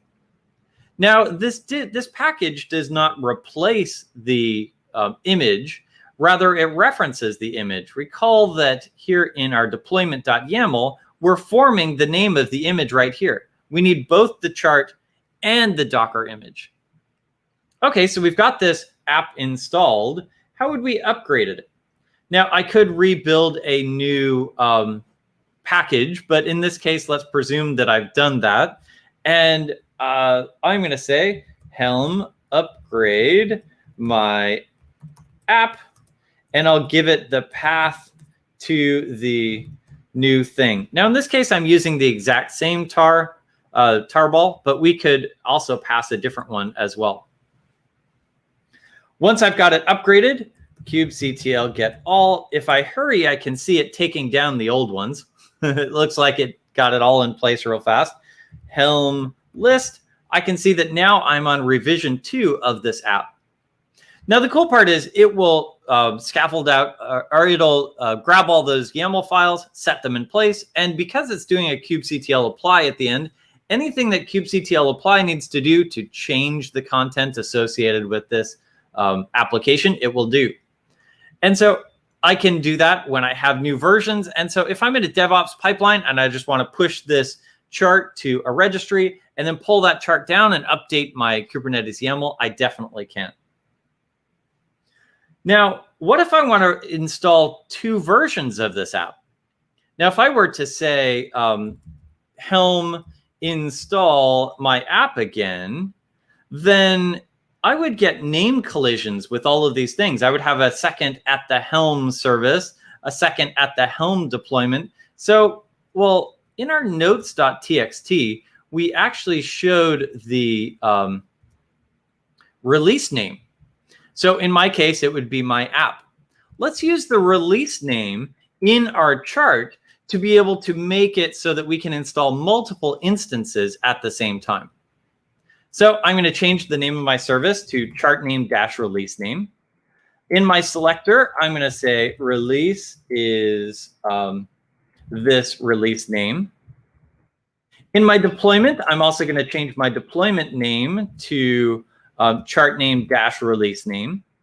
I'll also change my selectors release to that release name. I need to also change the metadata associated with my container. So here's release, or with my pod rather. I don't need to change the name of the container inside the pod or any of the resource limits. That's totally fine. Here in the ingress, we can match that ingress with the release name. We do need to pass it to the new service name. And now we have a release-specific package. Okay, so let's Helm lint. Make sure that we've got no, Helm lint chart. I always forget that folder name. No linting errors, very nice. Now let's start to pack this. So Helm pack chart -- app version. Now I haven't changed the application version. I've only changed my template. So I'm going to leave my app version to 0.1.0, but I have changed my chart. So I'm going to increment my chart version to 0.1.1, 0.1.1. Let's set the destination to dist again. Let's set the image label to be 0.1.0, the registry to quote, quote, and the ingress host to quote, quote.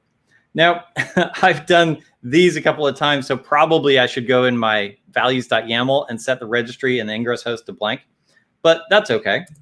Now we've got this new chart, our chart at the Helm 0.1.1, and let's install it.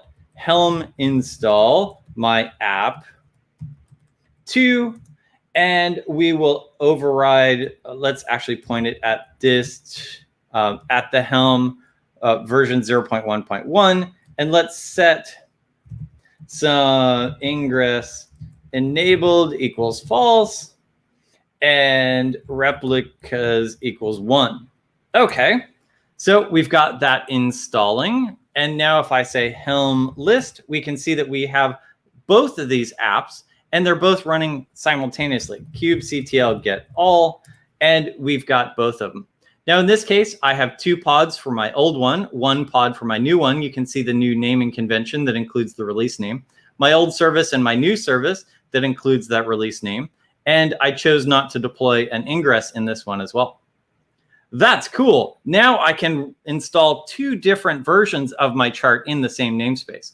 Now I might choose to include namespace as one of my values.yaml so that I could start to put these in different namespaces as well and avoid that collision too. But I was able to create a release specific chart, and that was great. Okay, so let's Helm uninstall my app, kubectl get all, and we can see that those pods are coming down. The service is already gone. The deployment is already gone. Let's Helm uninstall my app 2, kubectl get all, and we can see all of that content is gone. Now that was really cool. I didn't have to figure out which resources were associated with this. I just went and grabbed the entire thing, and I was able to deploy or remove them in one shot. Now, what if we want to share these packages with others? Now that's really great. Let's do exactly that. So I'm going to come here into the artifact hub, which is a way to share Helm charts. And let's search for Nginx. Now the cool part about this, here's our Nginx thing, is I can just go download this chart and apply it. The interesting part here is this is not a chart registry, but rather a registry of chart registries. Okay. So the first thing I need to do is add that new registry to my list of Helm registries. Okay, let's Helm repo add bitnami. Now that I've got that chart repository in place, let's Helm install that based on the content in that registry. Okay, here's that install. And it's going to go pull down that container if it needs to. It's going to go set up all of the things. I didn't need to worry about any of the configuration details. In this case, I chose not to override anything as well. kubectl get all, and I have ingress enabled with a load balancer. Here's my node port. So let's go look at that app, and we'll go to localhost and that node port, and I have Nginx running. I didn't need to do anything. Helm took care of all of the templating that I needed to do there. And just as easily, I can say Helm uninstall my app, or actually let me do a Helm list, Helm uninstall my release. And just as easily as I installed it, I was able to remove that kubectl get all, and Nginx is gone. That was really cool. So we saw various levels of how we can do Helm. We could scaffold out any YAML file. We can remove that duplication to be able to focus in on that subset of the values that we really care about. And it is standard K8s, but it's also, well, just YAML. So we could scaffold out any YAML file, not just a Kubernetes YAML file. Helm's limitations. Now, what we did was we got this installed really well, but we didn't do anything about doing the monitoring and scaling and healing. We kind of left that to Kubernetes. Now, we could definitely scaffold out all of the details to be able to do the monitoring and scaling if we chose to do that. But Helm itself doesn't. There's no runtime component for that. If we wanted to level up, we could look at Kubernetes operators, which is exactly tailored to this problem. Now with Helm, we can kind of do a phase 1, maybe a phase 2 type of thing where we saw how we could upgrade content. But once it's running, lifecycle, insights, and autopilot, that's out of our reach. We could use Ansible to get into phase 3, use Ansible to be able to create these things. But if we really want to be able to have these kind of autopilot things, that's in the realm of Go operators. Now, we can build operators now with other things and other languages, which is really cool. Building a operator out of a Helm chart or an operator out of a Python script is really interesting. But if you really want the power of operators, then Go is probably the correct place to be. Pardon me. So Helm is great for removing that duplication. We focused in on the 14 values that we really cared about, and we were able to override them at the command line to do some really interesting things. We saw kind of 3 levels of Helm, which was really interesting. We can create a template. So we can say Helm template and the path to the chart. In our case, our folder was just chart. We can set some values, and we can just do kubectl apply. If you're in the middle of a DevOps pipeline and you just need to get your content into Kubernetes, but you need to override a few things, this can be perfect for doing exactly that. Set the current branch name, maybe the current Git hash, maybe some other configuration variables like connection strings, and just push that into Kubernetes and you're done. You don't need to package it. If you do have a Helm registry and you want to do package it up, then we could do Helm chart or Helm pack, setting some variables on our way into that chart, which is really helpful. And then we can Helm install that chart, setting some variables as well. So maybe we package it up, setting the current Git hash and branch. And then as we install it, we set configuration details like our environment name and connection details. If we want to level up again, we can choose to share these packages with others or consume packages from others. And Artifact Hub is a great Helm registry there. Helm repo add, we noticed that it wasn't a registry of Helm charts, but rather a registry of registries. And so we store our Helm charts in our own content, but we can list them here on Artifact Hub. And whatever level of Helm you need, you can definitely start playing at that level. If you only need templates, that's great. If you want to package stuff up, that's great. If you only want to consume packages from others, then that's great as well. Helm will meet you where you are. Now, this was really great getting to show you Helm, that mechanism of removing some of that duplication and focusing in on the parts of your Kubernetes YAML files that you definitely need. If you're watching this video later, hit me up on Twitter at Rob_Rich, and you can grab these slides and code right now on robrich.org. Click on presentations. For those of you here live in the conference, what are your thoughts? How would you use Helm?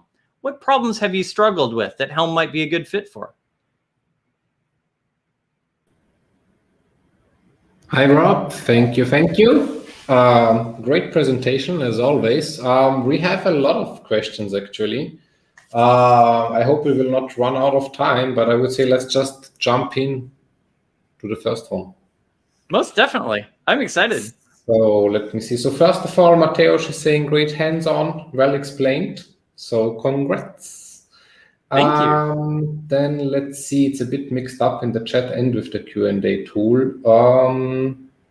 Igor is actually commenting, using Helm adds a bit of complexity. Would you say it's really worth it? And if yes, for what kind of projects? That's a great question. It does add a layer of indirection, a layer of complexity. And if you're just trying to replace one or two values, or you're just trying to get your Kubernetes file from one big file into lots of little files, then Helm might not be worth it. If you're replacing half a dozen or a dozen things, or you get tired of doing find and replace inside of a Kubernetes YAML file, then that's the part where Helm can be really helpful, because you can focus in on those variables that you care about and leave all of the duplication inside the templating engine. Okay. Then I see like a comment. Mark is saying V2, version 2 of Helm was a mess, but V3 seems to be nice. And on the same topic, one person asked, also Mark, if you have managed to migrate from Helm 2 to 3, especially on the same cluster. Yes, good call. We've demoed Helm 3 today, and Helm 3 does not have Tiller. Tiller was that piece that needed to run inside the cluster to keep track of all of the Helm installs and be able to do all of the runtime pieces of Helm. That is now an annotation on your namespace instead. And so as you move from Helm 2 to Helm 3, you can uninstall Tiller. If this means nothing to you, then start at Helm 3 and you'll find a lot simpler mechanism. That mechanism of moving from Helm 2 to Helm 3 in the same cluster, yeah, that is a little bit of a sticky wicket. And I found that migrating all of the apps, all of the namespaces at once is usually the easiest, but you might have some success if you just migrate one namespace at a time. But from a templating perspective, the templates inside Helm version 2 and version 3 are pretty much identical. And so there isn't a whole lot of work there. For the most part, it's about uninstalling all the Helm v2 charts and then removing Tiller and then replacing the Helm CLI with version 3 and pushing all those charts back into place. Maybe you can do that overnight and your users won't notice at all. Okay, that's cool. And then the next question, let me see what makes sense. Because you mentioned Tiller, Mario is commenting or asking, are you happy they got rid of Tiller? Me too. Tiller was kind of a mess. And he's also asking, why use Helm if you can do everything with operators? Referring to your last or second last chart, I think.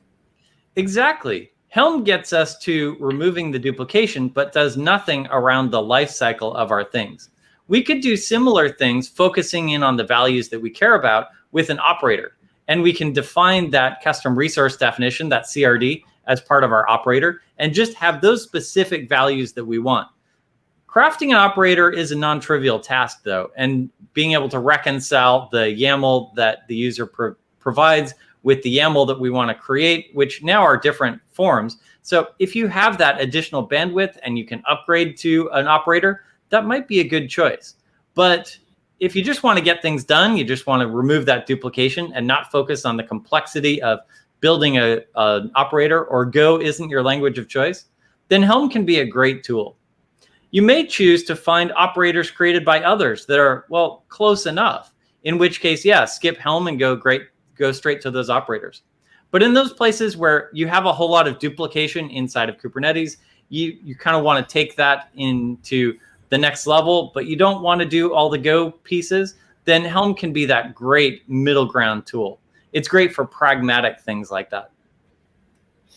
Okay, and I'm not sure to what part of the presentation or the talk it refers, but Yoki, or Jockey, I hope I pronounce it right, is asking, can you do the same with Node port? Yes. could I do the same thing with node port? In this case, let's go into the service. In this case, both the port and the target port were the same, so I just used values.port. But I could also say node port, and let's go grab .values.node port. And now we would need to define a node port here in our values.yaml. So node port is 32,000. And now I've got node port in my chart as well. This is really cool because you can define the values that you care about. And so, for example, if you always use the exact same resource limits, don't include that section in your values.yaml at all. Sounds easy.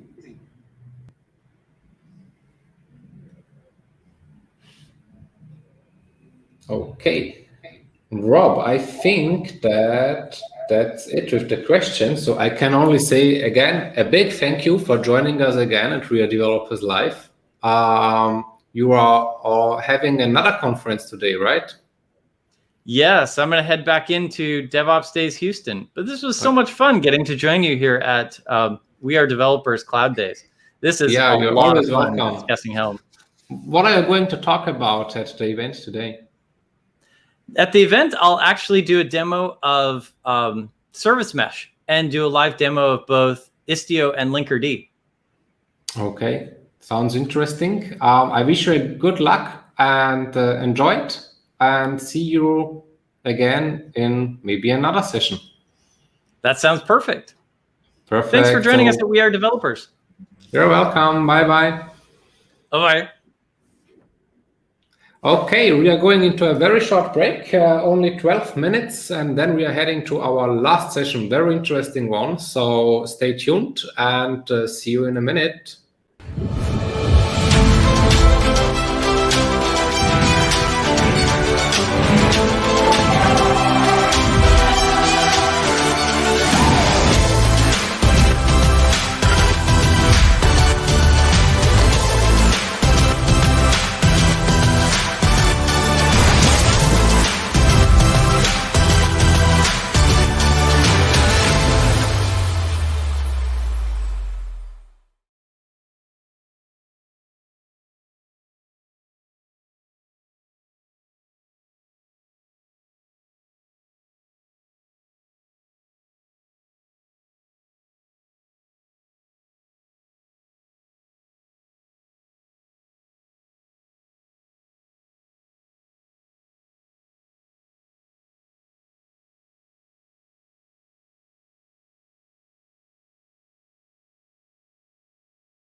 Have you found your dream job as a developer? Or are you stuck in an unfulfilling job? On WeAreDevelopers.com, you find over 1,000 jobs in Europe that fit the tech stack that you want to work with, and salaries go up to $130K. All you have to do is create a free profile, and you automatically get matched with jobs that fit your requirements. So what are you waiting for? Create your free profile and let companies apply to you now.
Hello and welcome back to our last session of the day. Last but not least, we are here with Olli from Deloitte. He's a manager for cloud transformation and systems engineering, and a real expert on data, machine learning, and various other topics. Hi, Olli. Hi. Hi. Olli, tell us, what are you going to show us today? Yeah, I will introduce you in the automated driving topic, where the cloud backend is kind of a remote function for the vehicle, so that we can remotely control the vehicles on manufacturing plant grounds. And this is quite interesting because we do not use any intelligence within the car. The entire intelligence comes from the cloud. Yeah, so this is a kind of mind shift, in my opinion. And I thought it would be interesting to present this here in this round today. Well, that sounds like a very interesting session for the end of the cloud day. So Olli can share your screen and the stage is yours. Yes, thank you.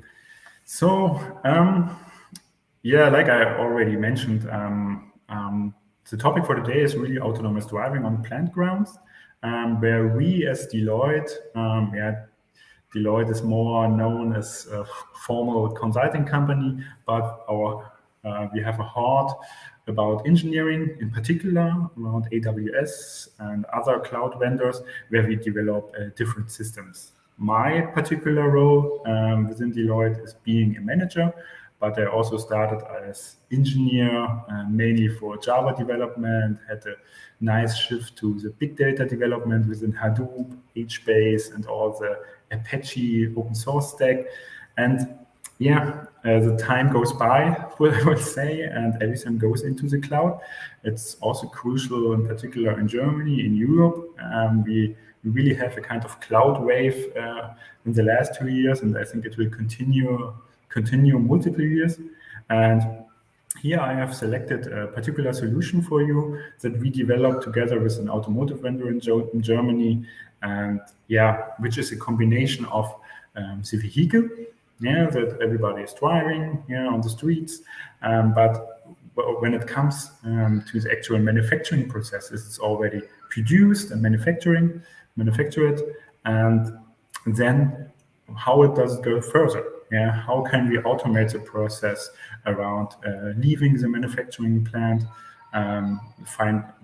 optimizing the distribution process across the globe, because our automotive vendors are acting globally. Yeah, so we do not only have a manufacturing plant in Germany, but also in China and the US, and also their distribution and logistic processes as managed globally.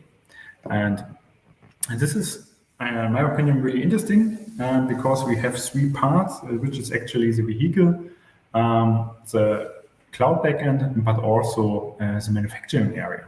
So, and if we take a closer look into the content, what I will present today, it's really to introduce you into the topic, what is it really about, and how we deal with that. Yeah, I would like that you are becoming familiar how we interact as a team here within Deloitte, which technology stack we use, and yeah, then we go a little bit in a deep dive about IoT sensors. Yeah, so because it's not only about development, it's also about placing hardware like IoT sensors, in particular LiDAR sensors, which are light sensors that I will introduce. And then we will come to the near real-time monitoring, the actual AWS backend, and which challenges we are facing. Yeah, and feel free to ask questions, but we can also discuss the topic at the end of that presentation. Yeah. First of all, we as Deloitte have a larger footprint within the automotive industry. Yeah? We are not only consultants, but also engineers, and we are also operating large cloud environments. But if you take a closer look on self-driving vehicles, we faced a major trend in the last year that we not only want to automate the driving experience on the streets, but also doing the manufacturing process, and in particular after that, so that we have it totally automated and autonomous driving vehicle. And so we placed a vision in ourselves, yeah, to be really the pioneer, the first one, which provides a industry-ready solution within 2022.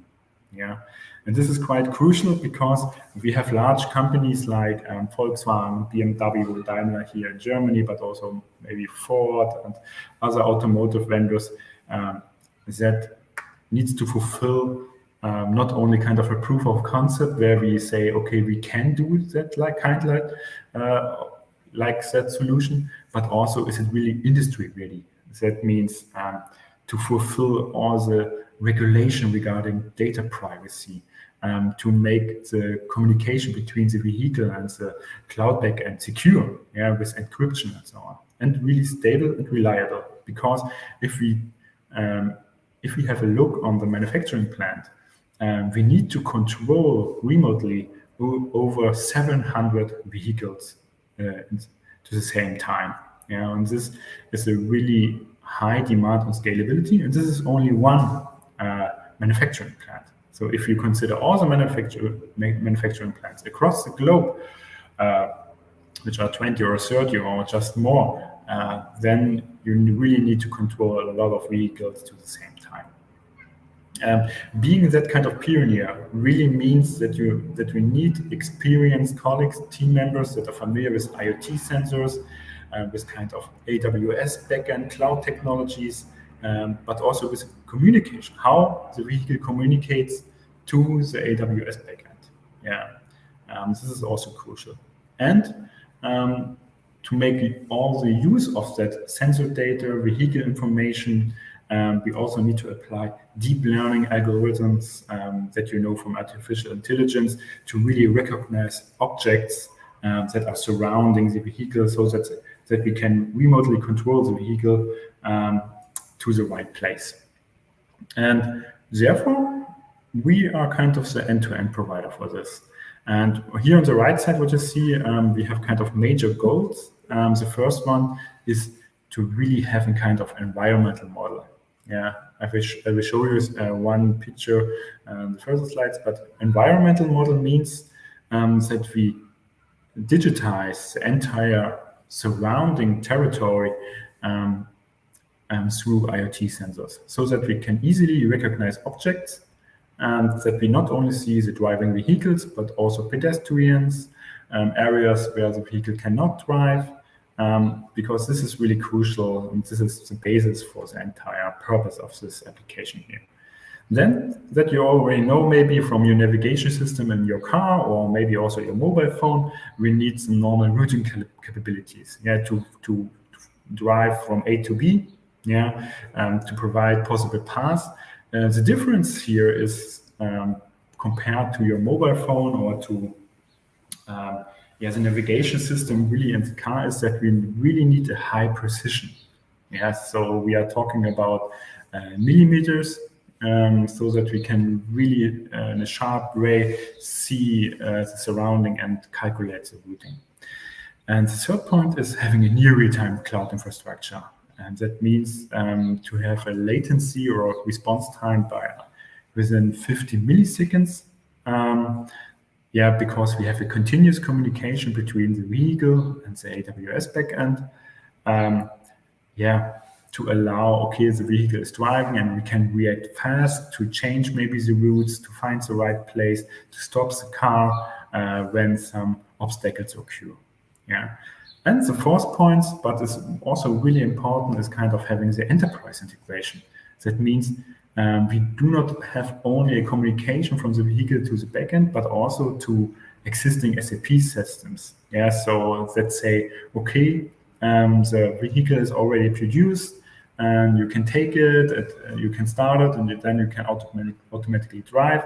It also provides information about if you see the distribution area of the parking places, which parking slots are available, which not. And so we need also some really crucial business information there. So, and here, with those kind of 4 major goals, we started that project. So how looks like before we come into the technical details, let's say, yeah. So nobody knows everything about IoT sensors and so on, but at the end we are working in an agile way. Yeah, that means that somebody has requirements as a product owner or a Scrum Master that is closely in close discussion with the client. But also we have the engineers. We are working in agile ways like Scrum, as you know, but also in DevOps. That means that we have a continuous integration, continuous development. And here you can see kind of interdisciplinary team. Yeah, and each role has different kind of skill set. Yeah, and works within the team. Yeah, and yeah, our major DNA is really working as a team, but also not only people from Germany, but also from Portugal or from Poland, really international teams that are driving this topic here. Here's a kind of closer look on the manufacturing area, yeah, and plant area. So what you see here on the right side is the actual manufacturing area where the vehicle is leaving the area, the manufacturing, and then is looking for a kind of available parking slot to be ready for further distribution in further markets. But what we considered in our use case is not only finding the right parking space, what we also can automate is making a first test drive, like test maneuvers, a test feed control, driving to parking slots. If you consider electrified cars, to reload them, everything can really automate it so that the vehicle can drive by their own and really to parking slots and to further distribution points, so that no manual work is actually required. Yeah, and the entire intelligence comes from the AWS backend. Yeah, and so with our platform, we really automate all the processes here. This was our major objective for that project. So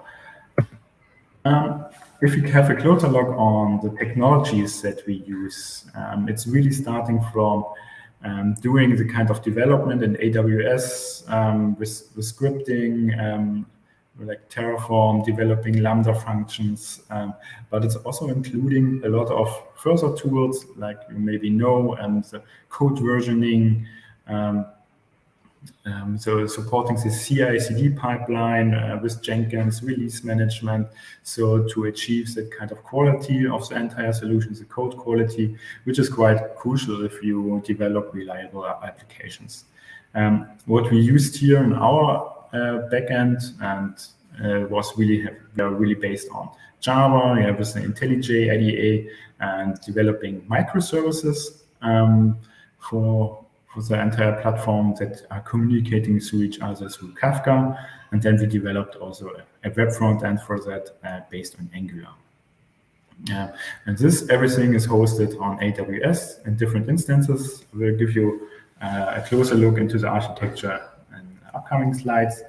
But what also crucial, what also remind as developer, but also as operator, that monitoring of that kind of solution is also really crucial.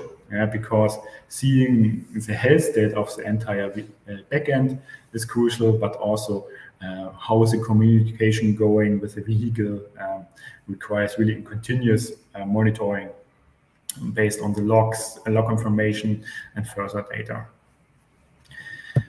Okay, here you can see a first picture of a first, let's say, screenshot from the IoT sensors that we placed on the manufacturing area. Yeah, that means that we have different, here you see some detected objects, like what you see here in the yellow marked rectangles that are kind of parking slots.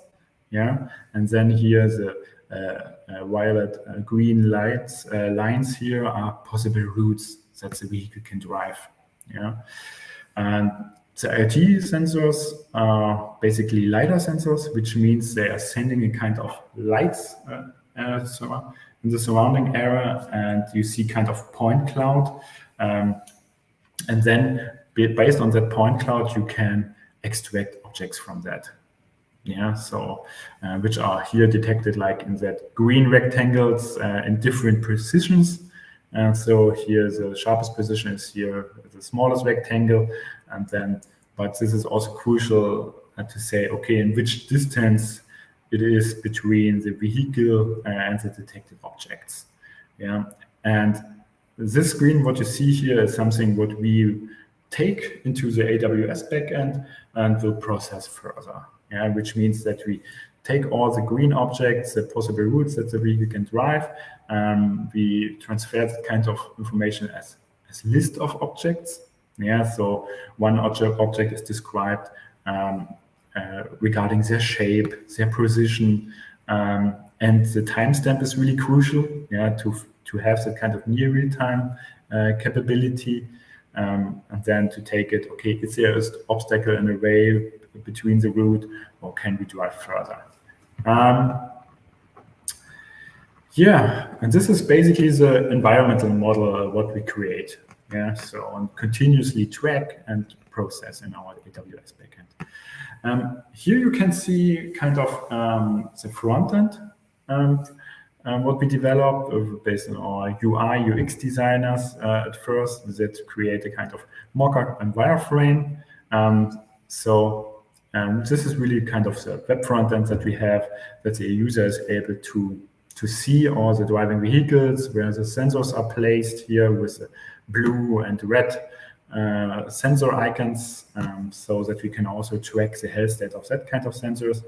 And yeah, and so see the driving vehicles here to the parking slots or to the load station, and then to analyze, okay, is the distribution process working well, or do we need to take action in certain areas? And you can consider that this kind of front end is also continuously updating the front end regarding the position of vehicles, detected obstacles. So we have a kind of end-to-end near real-time capability from processing the environmental model that we retrieve from the sensors, the actual vehicle data. Yeah, the vehicle is also sending their information, their position, their odometry data, like the wheel position and so on. That is really processed and within milliseconds. And this was the first user interface design, but it can really develop in Angular based on responsive end devices. We use kind of desktop and tablet applications, so that workers on the manufacturing area can take that front end and can really take action within certain areas and can have a look on that in a physical way, but also here based on the user interface front end. Okay, what that kind of front end supports is not only tracking all the vehicles, it's also supporting different manufacturing areas that are based kind of on a grid. Yeah, so each manufacturing area has a grid of parking slots available where the vehicle can drive or not. Okay, what were the actual customer challenges that were faced? So we are talking about a large enterprise that we faced, and yeah, that has kind of limitation in their corporate networks. This was one crucial challenge, but also considering security challenges that we faced regarding the compliance standards, which is really crucial because nobody wants to be hacked regarding the vehicle communication, but also on the backend side. So this is really something where we need kind of AWS specialists that we are really taking care of that kind of challenge to make it secure through encryption, through using the right protocols, the right communication channel. And really, we are also actively tracking that kind of security based on penetration testing, which is also made on regular basis. In addition to that, what was as a third point is really what I already mentioned, the performance and stability, because we have a high load of processing vehicles, a lot of vehicles in parallel and over different communication channels. But let's have a look into that really in detail. What you see here is a AWS architecture that we have designed for that project. It comes from two directions, let's say. The first direction is here on the right side. Let's begin. Here is a car, actually. We realized it's a communication channel over NetScaler. So that provides really continuously the sensor information of the vehicle itself, the position in particular. And then we really have that kind of connectivity services that we use with the NetScaler. And the first contact with the AWS environment is with the first VPC, where we use our transit account and transit gateway to receive all the data in our backend. Processing all the vehicles in parallel means that we really need kind of load balancing, so that we really have here all our worker nodes based on EKS that are processing that information. That means processing the data of the vehicles, the environmental model, calculating the route, and pushing that kind of information back to the car is also really processed in that worker node here. And this is something what it really needs to happen in near real time. This is why we place a lot of load balancers from the vehicle into the AWS backend to really scale up that kind of platform. The meaning of becoming industry ready, industry ready solution means also to support the service around AWS Guard Duty, Security Hub, Detective, to really have a consistent and continuous view on the security level of the entire platform. Which just also means there's a key management, certificate manager to support the encrypted communication on valid certificates is also really crucial for that kind of platform, and needs to be processed in combination with all the worker nodes. If we come to the left side, then we have an integration of on-premise resources. That means that we have our SAP systems is in place that are providing the information around the parking slots when the vehicles are actually ready and already produced. This is one point. And the second point is also to have the sensor information in place that goes over the on-premise resources. On-premise means, the server are actually installed directly on the manufacturing areas where the IoT sensors actually are. So they will be processed. The object detection will be processed directly on that on-premise environment, and we receive the list of objects that were detected through that AWS direct connection. So if you want to process kind of environmental model really in milliseconds is also really crucial, because it has a really we need to process a high load of data, because the sensors are collecting a lot of objects around. It's not only the 700 car, but also pedestrians, workers that are moving around, and we also need to consider weather conditions. If it's rains or we see fog or something like this, we also need to process that kind of information and really say, okay, is the car able to drive automatically or not? And this is a crucial decision which is made in milliseconds. And how do we handle like this? We have processing engines based on the worker nodes, but also what I mentioned is that we here have the monitoring account that is continuously monitor the entire solution regarding the health state. I will dive into in the next slide in particular, really processing the log information of the AWS backend, and also the communication to the vehicle that needs to be tracked really is the vehicle is creating kind of session. Yeah, if you start the car, then it's session start, and then you have an ongoing session where you can communicate with the vehicle regarding their location, possible routes that the vehicle needs to drive, and then you can also close that session. But sometimes the session is broken, and we need to detect that kind of broken session early and the occurrence, and need to warn users or the workers on the manufacturing area on early stage, so that they can take action, and can find out what was the actual root cause of that. Here you can see the kind of AWS environment. So we needed to provide kind of working infrastructure based on the cloud technologies from AWS, to making this happen. On top of that, developing microservices and building the front ends that I have shown. Here you can have a closer look on the connectivities from both directions, from the enterprise systems, what I have described,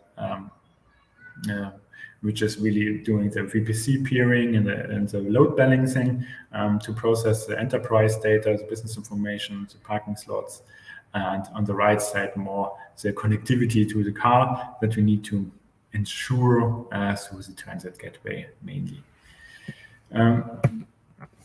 If we want to analyze the system behavior of the entire environment, then we need to consider 3 areas.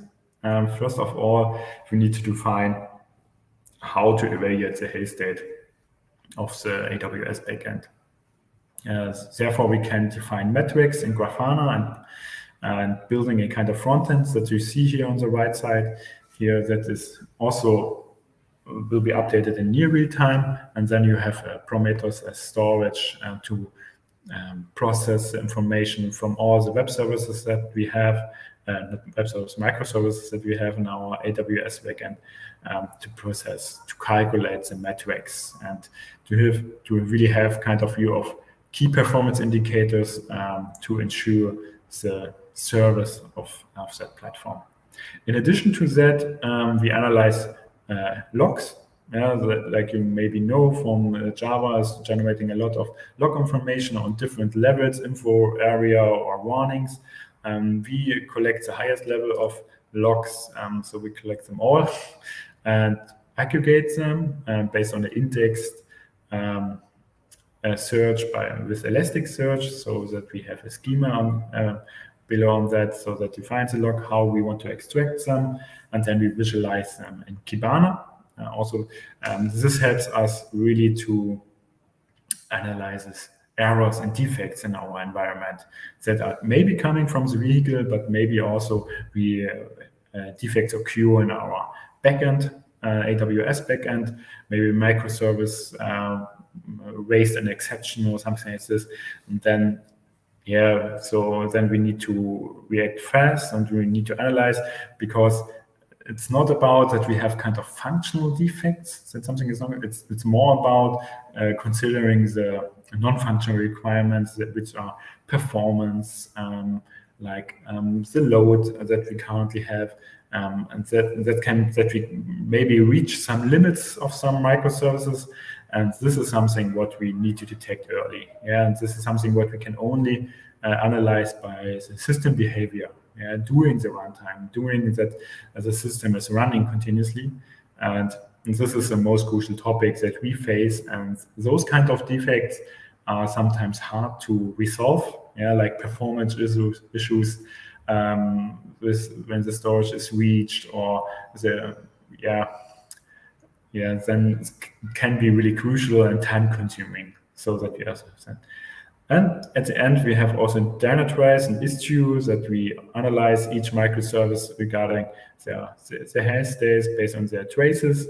And I think this is a third component that we have for our monitor system to really have a comprehensive view on our developed platform. This was a small introduction into the topic. I hope you enjoyed the presentation, and feel free to ask questions if you have some.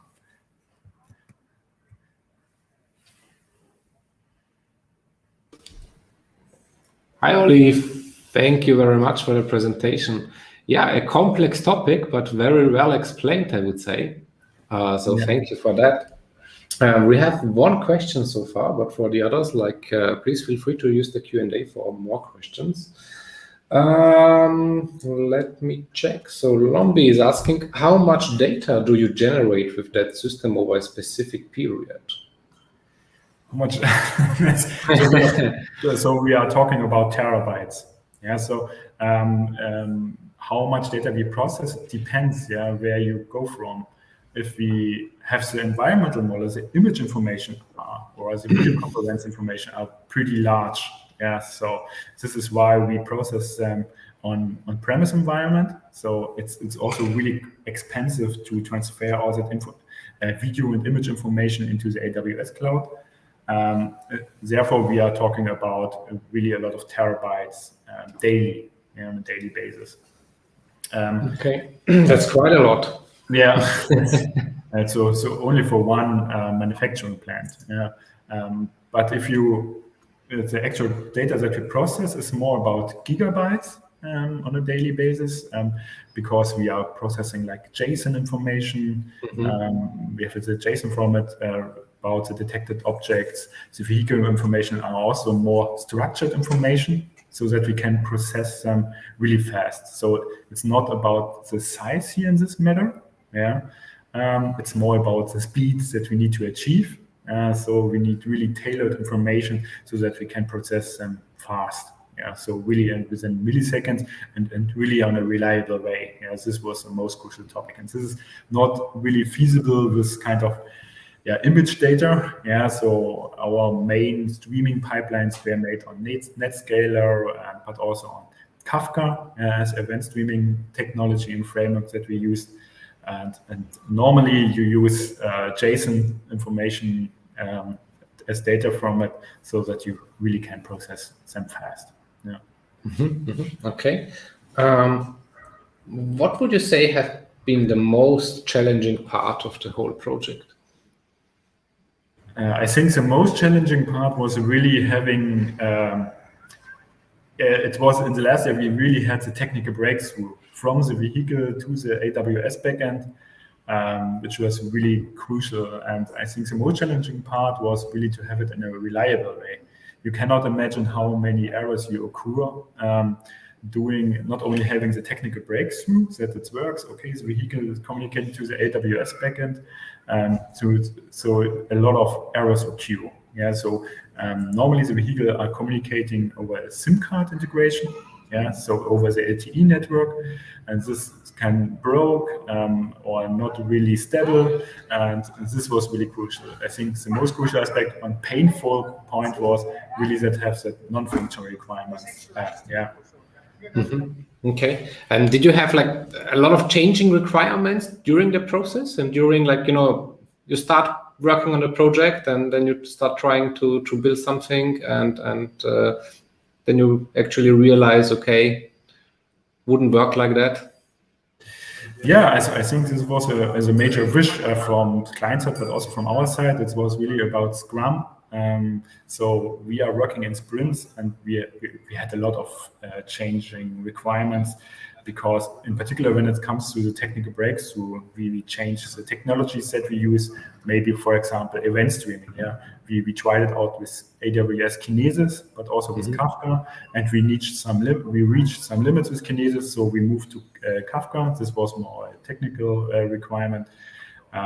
But also we needed to consider some functional requirements from vehicle development side, so that they have, okay, we need to change the protocol, that the communication becomes much more faster or something like this. And so it was really a try and error stuff. It really changes a lot, really on the two-week basis. Yeah. So. Yeah. So your sprints are actually based on 2 weeks, right? Yeah, our sprints are actually made on 2 weeks. Yeah, really in an agile way, where we have the regular Scrum ceremony that you maybe know, like having the backlog grooming, sprint planning, review, and the retrospective, which helped us to react fast on the changing requirements, because we were kind of pioneers, and it was not feasible from us as Deloitte really having kind of fixed price contract where you cannot really act flexible. So.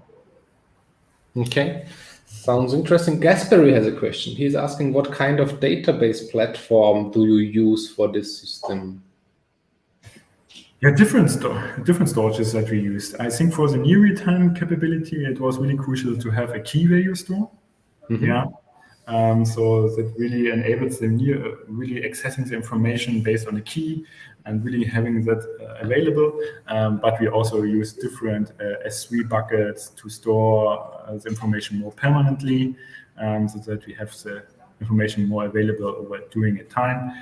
But we also use kind of aggregation, I think with Redshift, for example, to aggregate the data, how many vehicles are on the manufacturing area. So it depends actually on the purpose that we had. But the most crucial, like DynamoDB, was a key value store to have that in place for the near real-time capability. Okay. Why did you choose that one?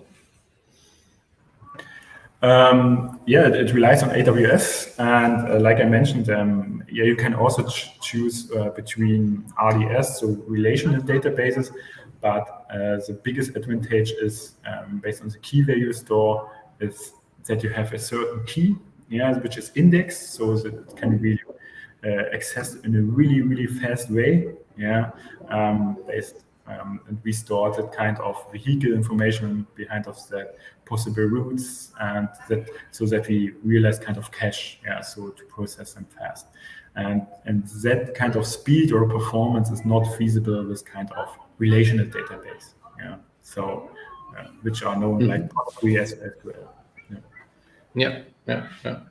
Okay, let's wait for a couple more question. This one we already had. Is there anything else interesting from the project that you could share with us? Like, we talked a bit about the team and like how it is structured, what functions are there. How big is actually the whole team for such a project? The project itself, we are kind of 13 team members, which is divided in 2 teams. Actually, the AWS backend, but also the front end that we developed, that you have seen with a kind of mock-up, that you have a user interface. Normally, the front end team has experience with Angular, but also, with developing REST API interfaces to really have that kind of communication available to the AWS backend. And the backend team, their core competencies were really made on Java and building microservices, but also working with event streaming technologies like Kafka that are really useful to have that near real-time capability available.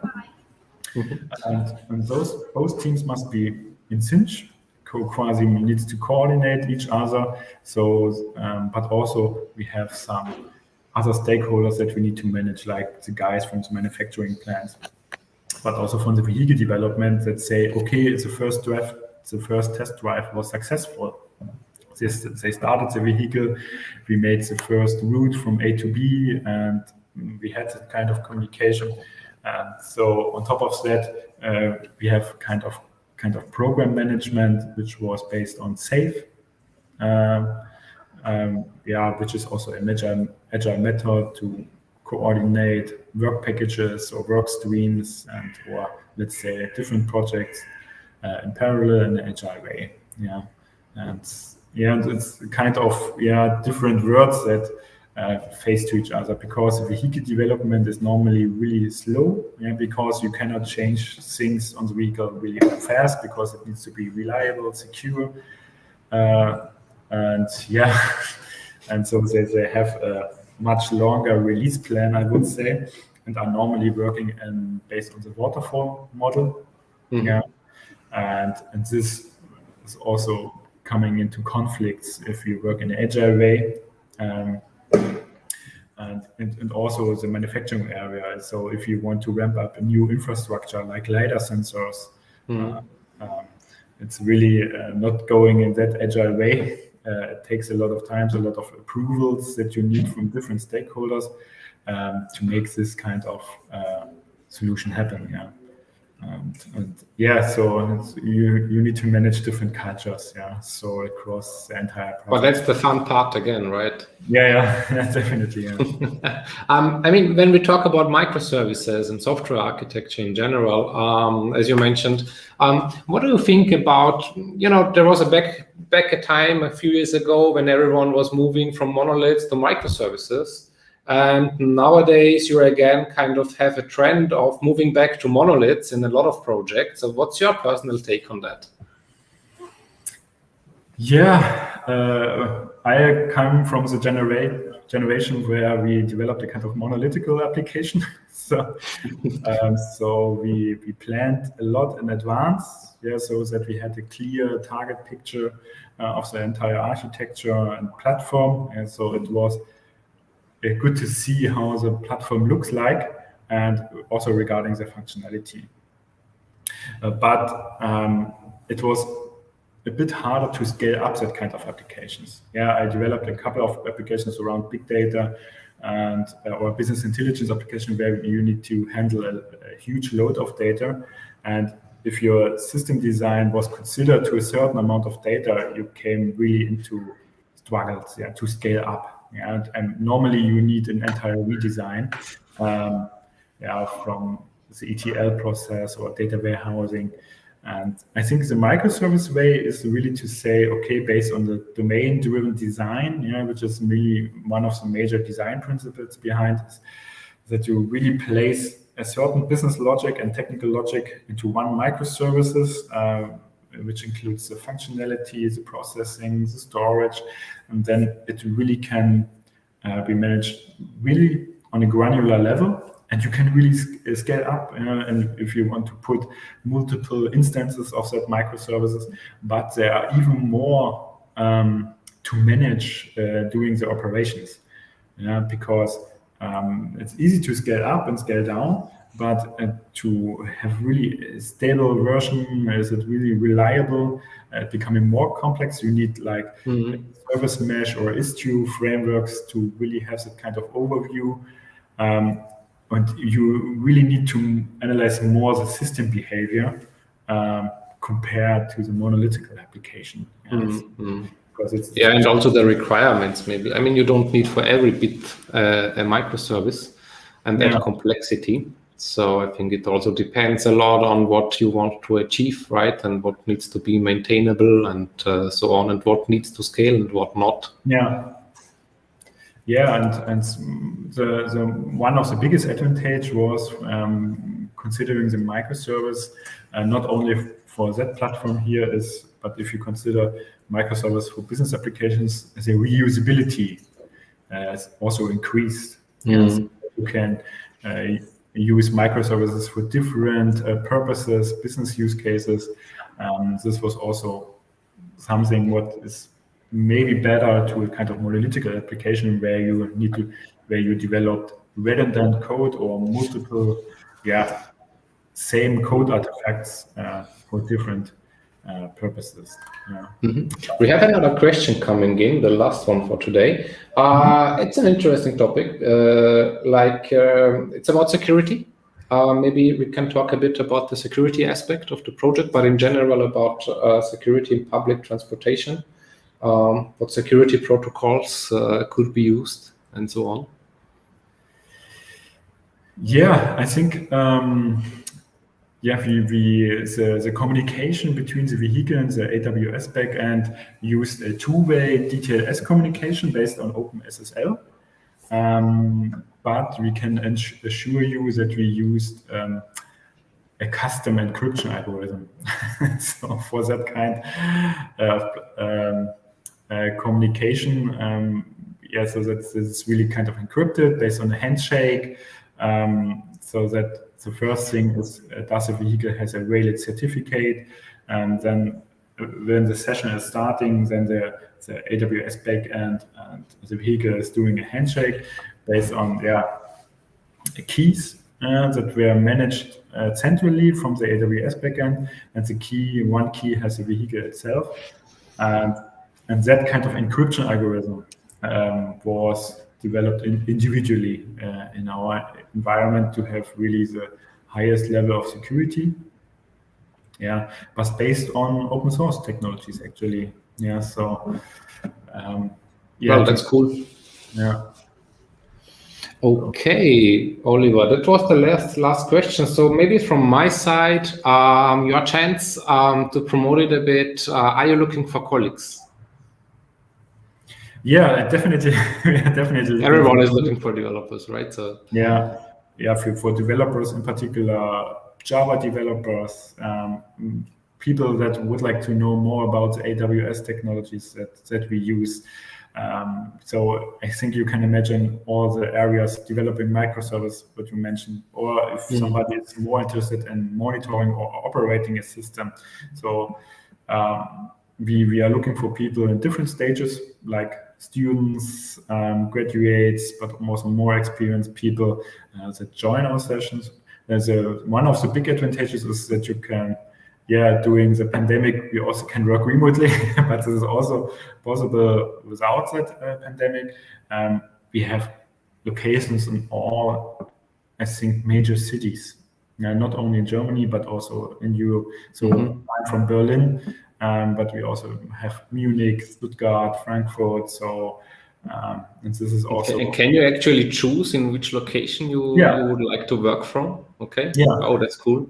So they have their freedom to choose, and so they can combine it with a private life or what they have in mind, and they have the experience. They can really learn from intercultural teams. So we have people from America, England, I don't know, from Japan, so that are really working in our offices here in Germany. So that's cool.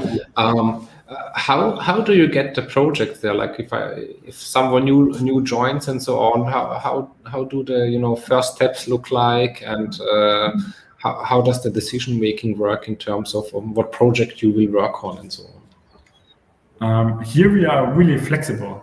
I think we are starting from we are discussing that kind in our first interviews. So if you apply, or if you write me over LinkedIn or something like this, we definitely talk about that, and we are talking together about which industry is interesting for me. For engineers, for developers, this is more about the technology. It's not that industry specific. My purpose was more here in the automotive area, but we also have insurance. But the first thing that you have a mentor on your side. So if you make your first step, you do not make this alone.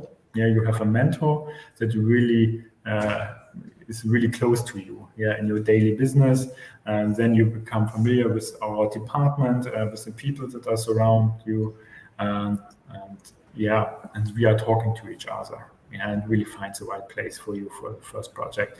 Normally we place the students or graduates more in smaller projects, which are quite interesting. Here, that project also started as kind of proof of concept with a really small team, like 4 up to 7 people. It's really one Scrum team working really on one table as a think tank together, and so that you become familiar with, we have different roles in one team. What is my role? How can I contribute? So that and then you can also grow. You can go to larger projects. We have also transformation projects, which has 100 or 1,000 project members around. But this is more a flavor of what you can decide. Okay, so everyone, if you want to work on interesting, cool projects, for example, in the machine learning or automotive industry, Oliver is your guy. Exactly. Catch him up on LinkedIn. Or you can also find some Deloitte jobs on the WeAreDevelopers platform, which is generally a nice place to look for jobs in Europe. Oliver, It has been a pleasure. The day is coming slowly to an end. I hope that we will meet again in the future, maybe also in person in Berlin. Would love to travel there again. And thanks again for the presentation and the insights. Really enjoyed it. I hope the audience, but I'm sure the audience also enjoyed it. And have a nice evening. Yeah, you too. Yeah, would be great to see you again. Okay, have a nice day. Bye-bye to Berlin. Bye.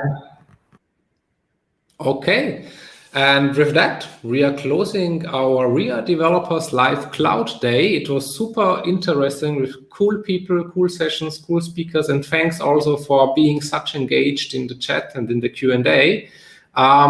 For today, we are done, but we are coming back actually very soon. Next week, we are talking about databases. September 30, powered by Couchbase. Thanks for making the event happen. So visit wearedevelopers.com/live and make sure to sign up and mark the date in your calendar. And before we close the stream, just a quick reminder, on wearedevelopers.com, you can also explore the market, the job market for developers, software engineers, DevOps specialists, and all kind of IT jobs. Many of the jobs already have upfront salary information, so maybe you want to have a look. And with that said, the sun is going down and we are going to say bye-bye and have a nice evening. See you next week.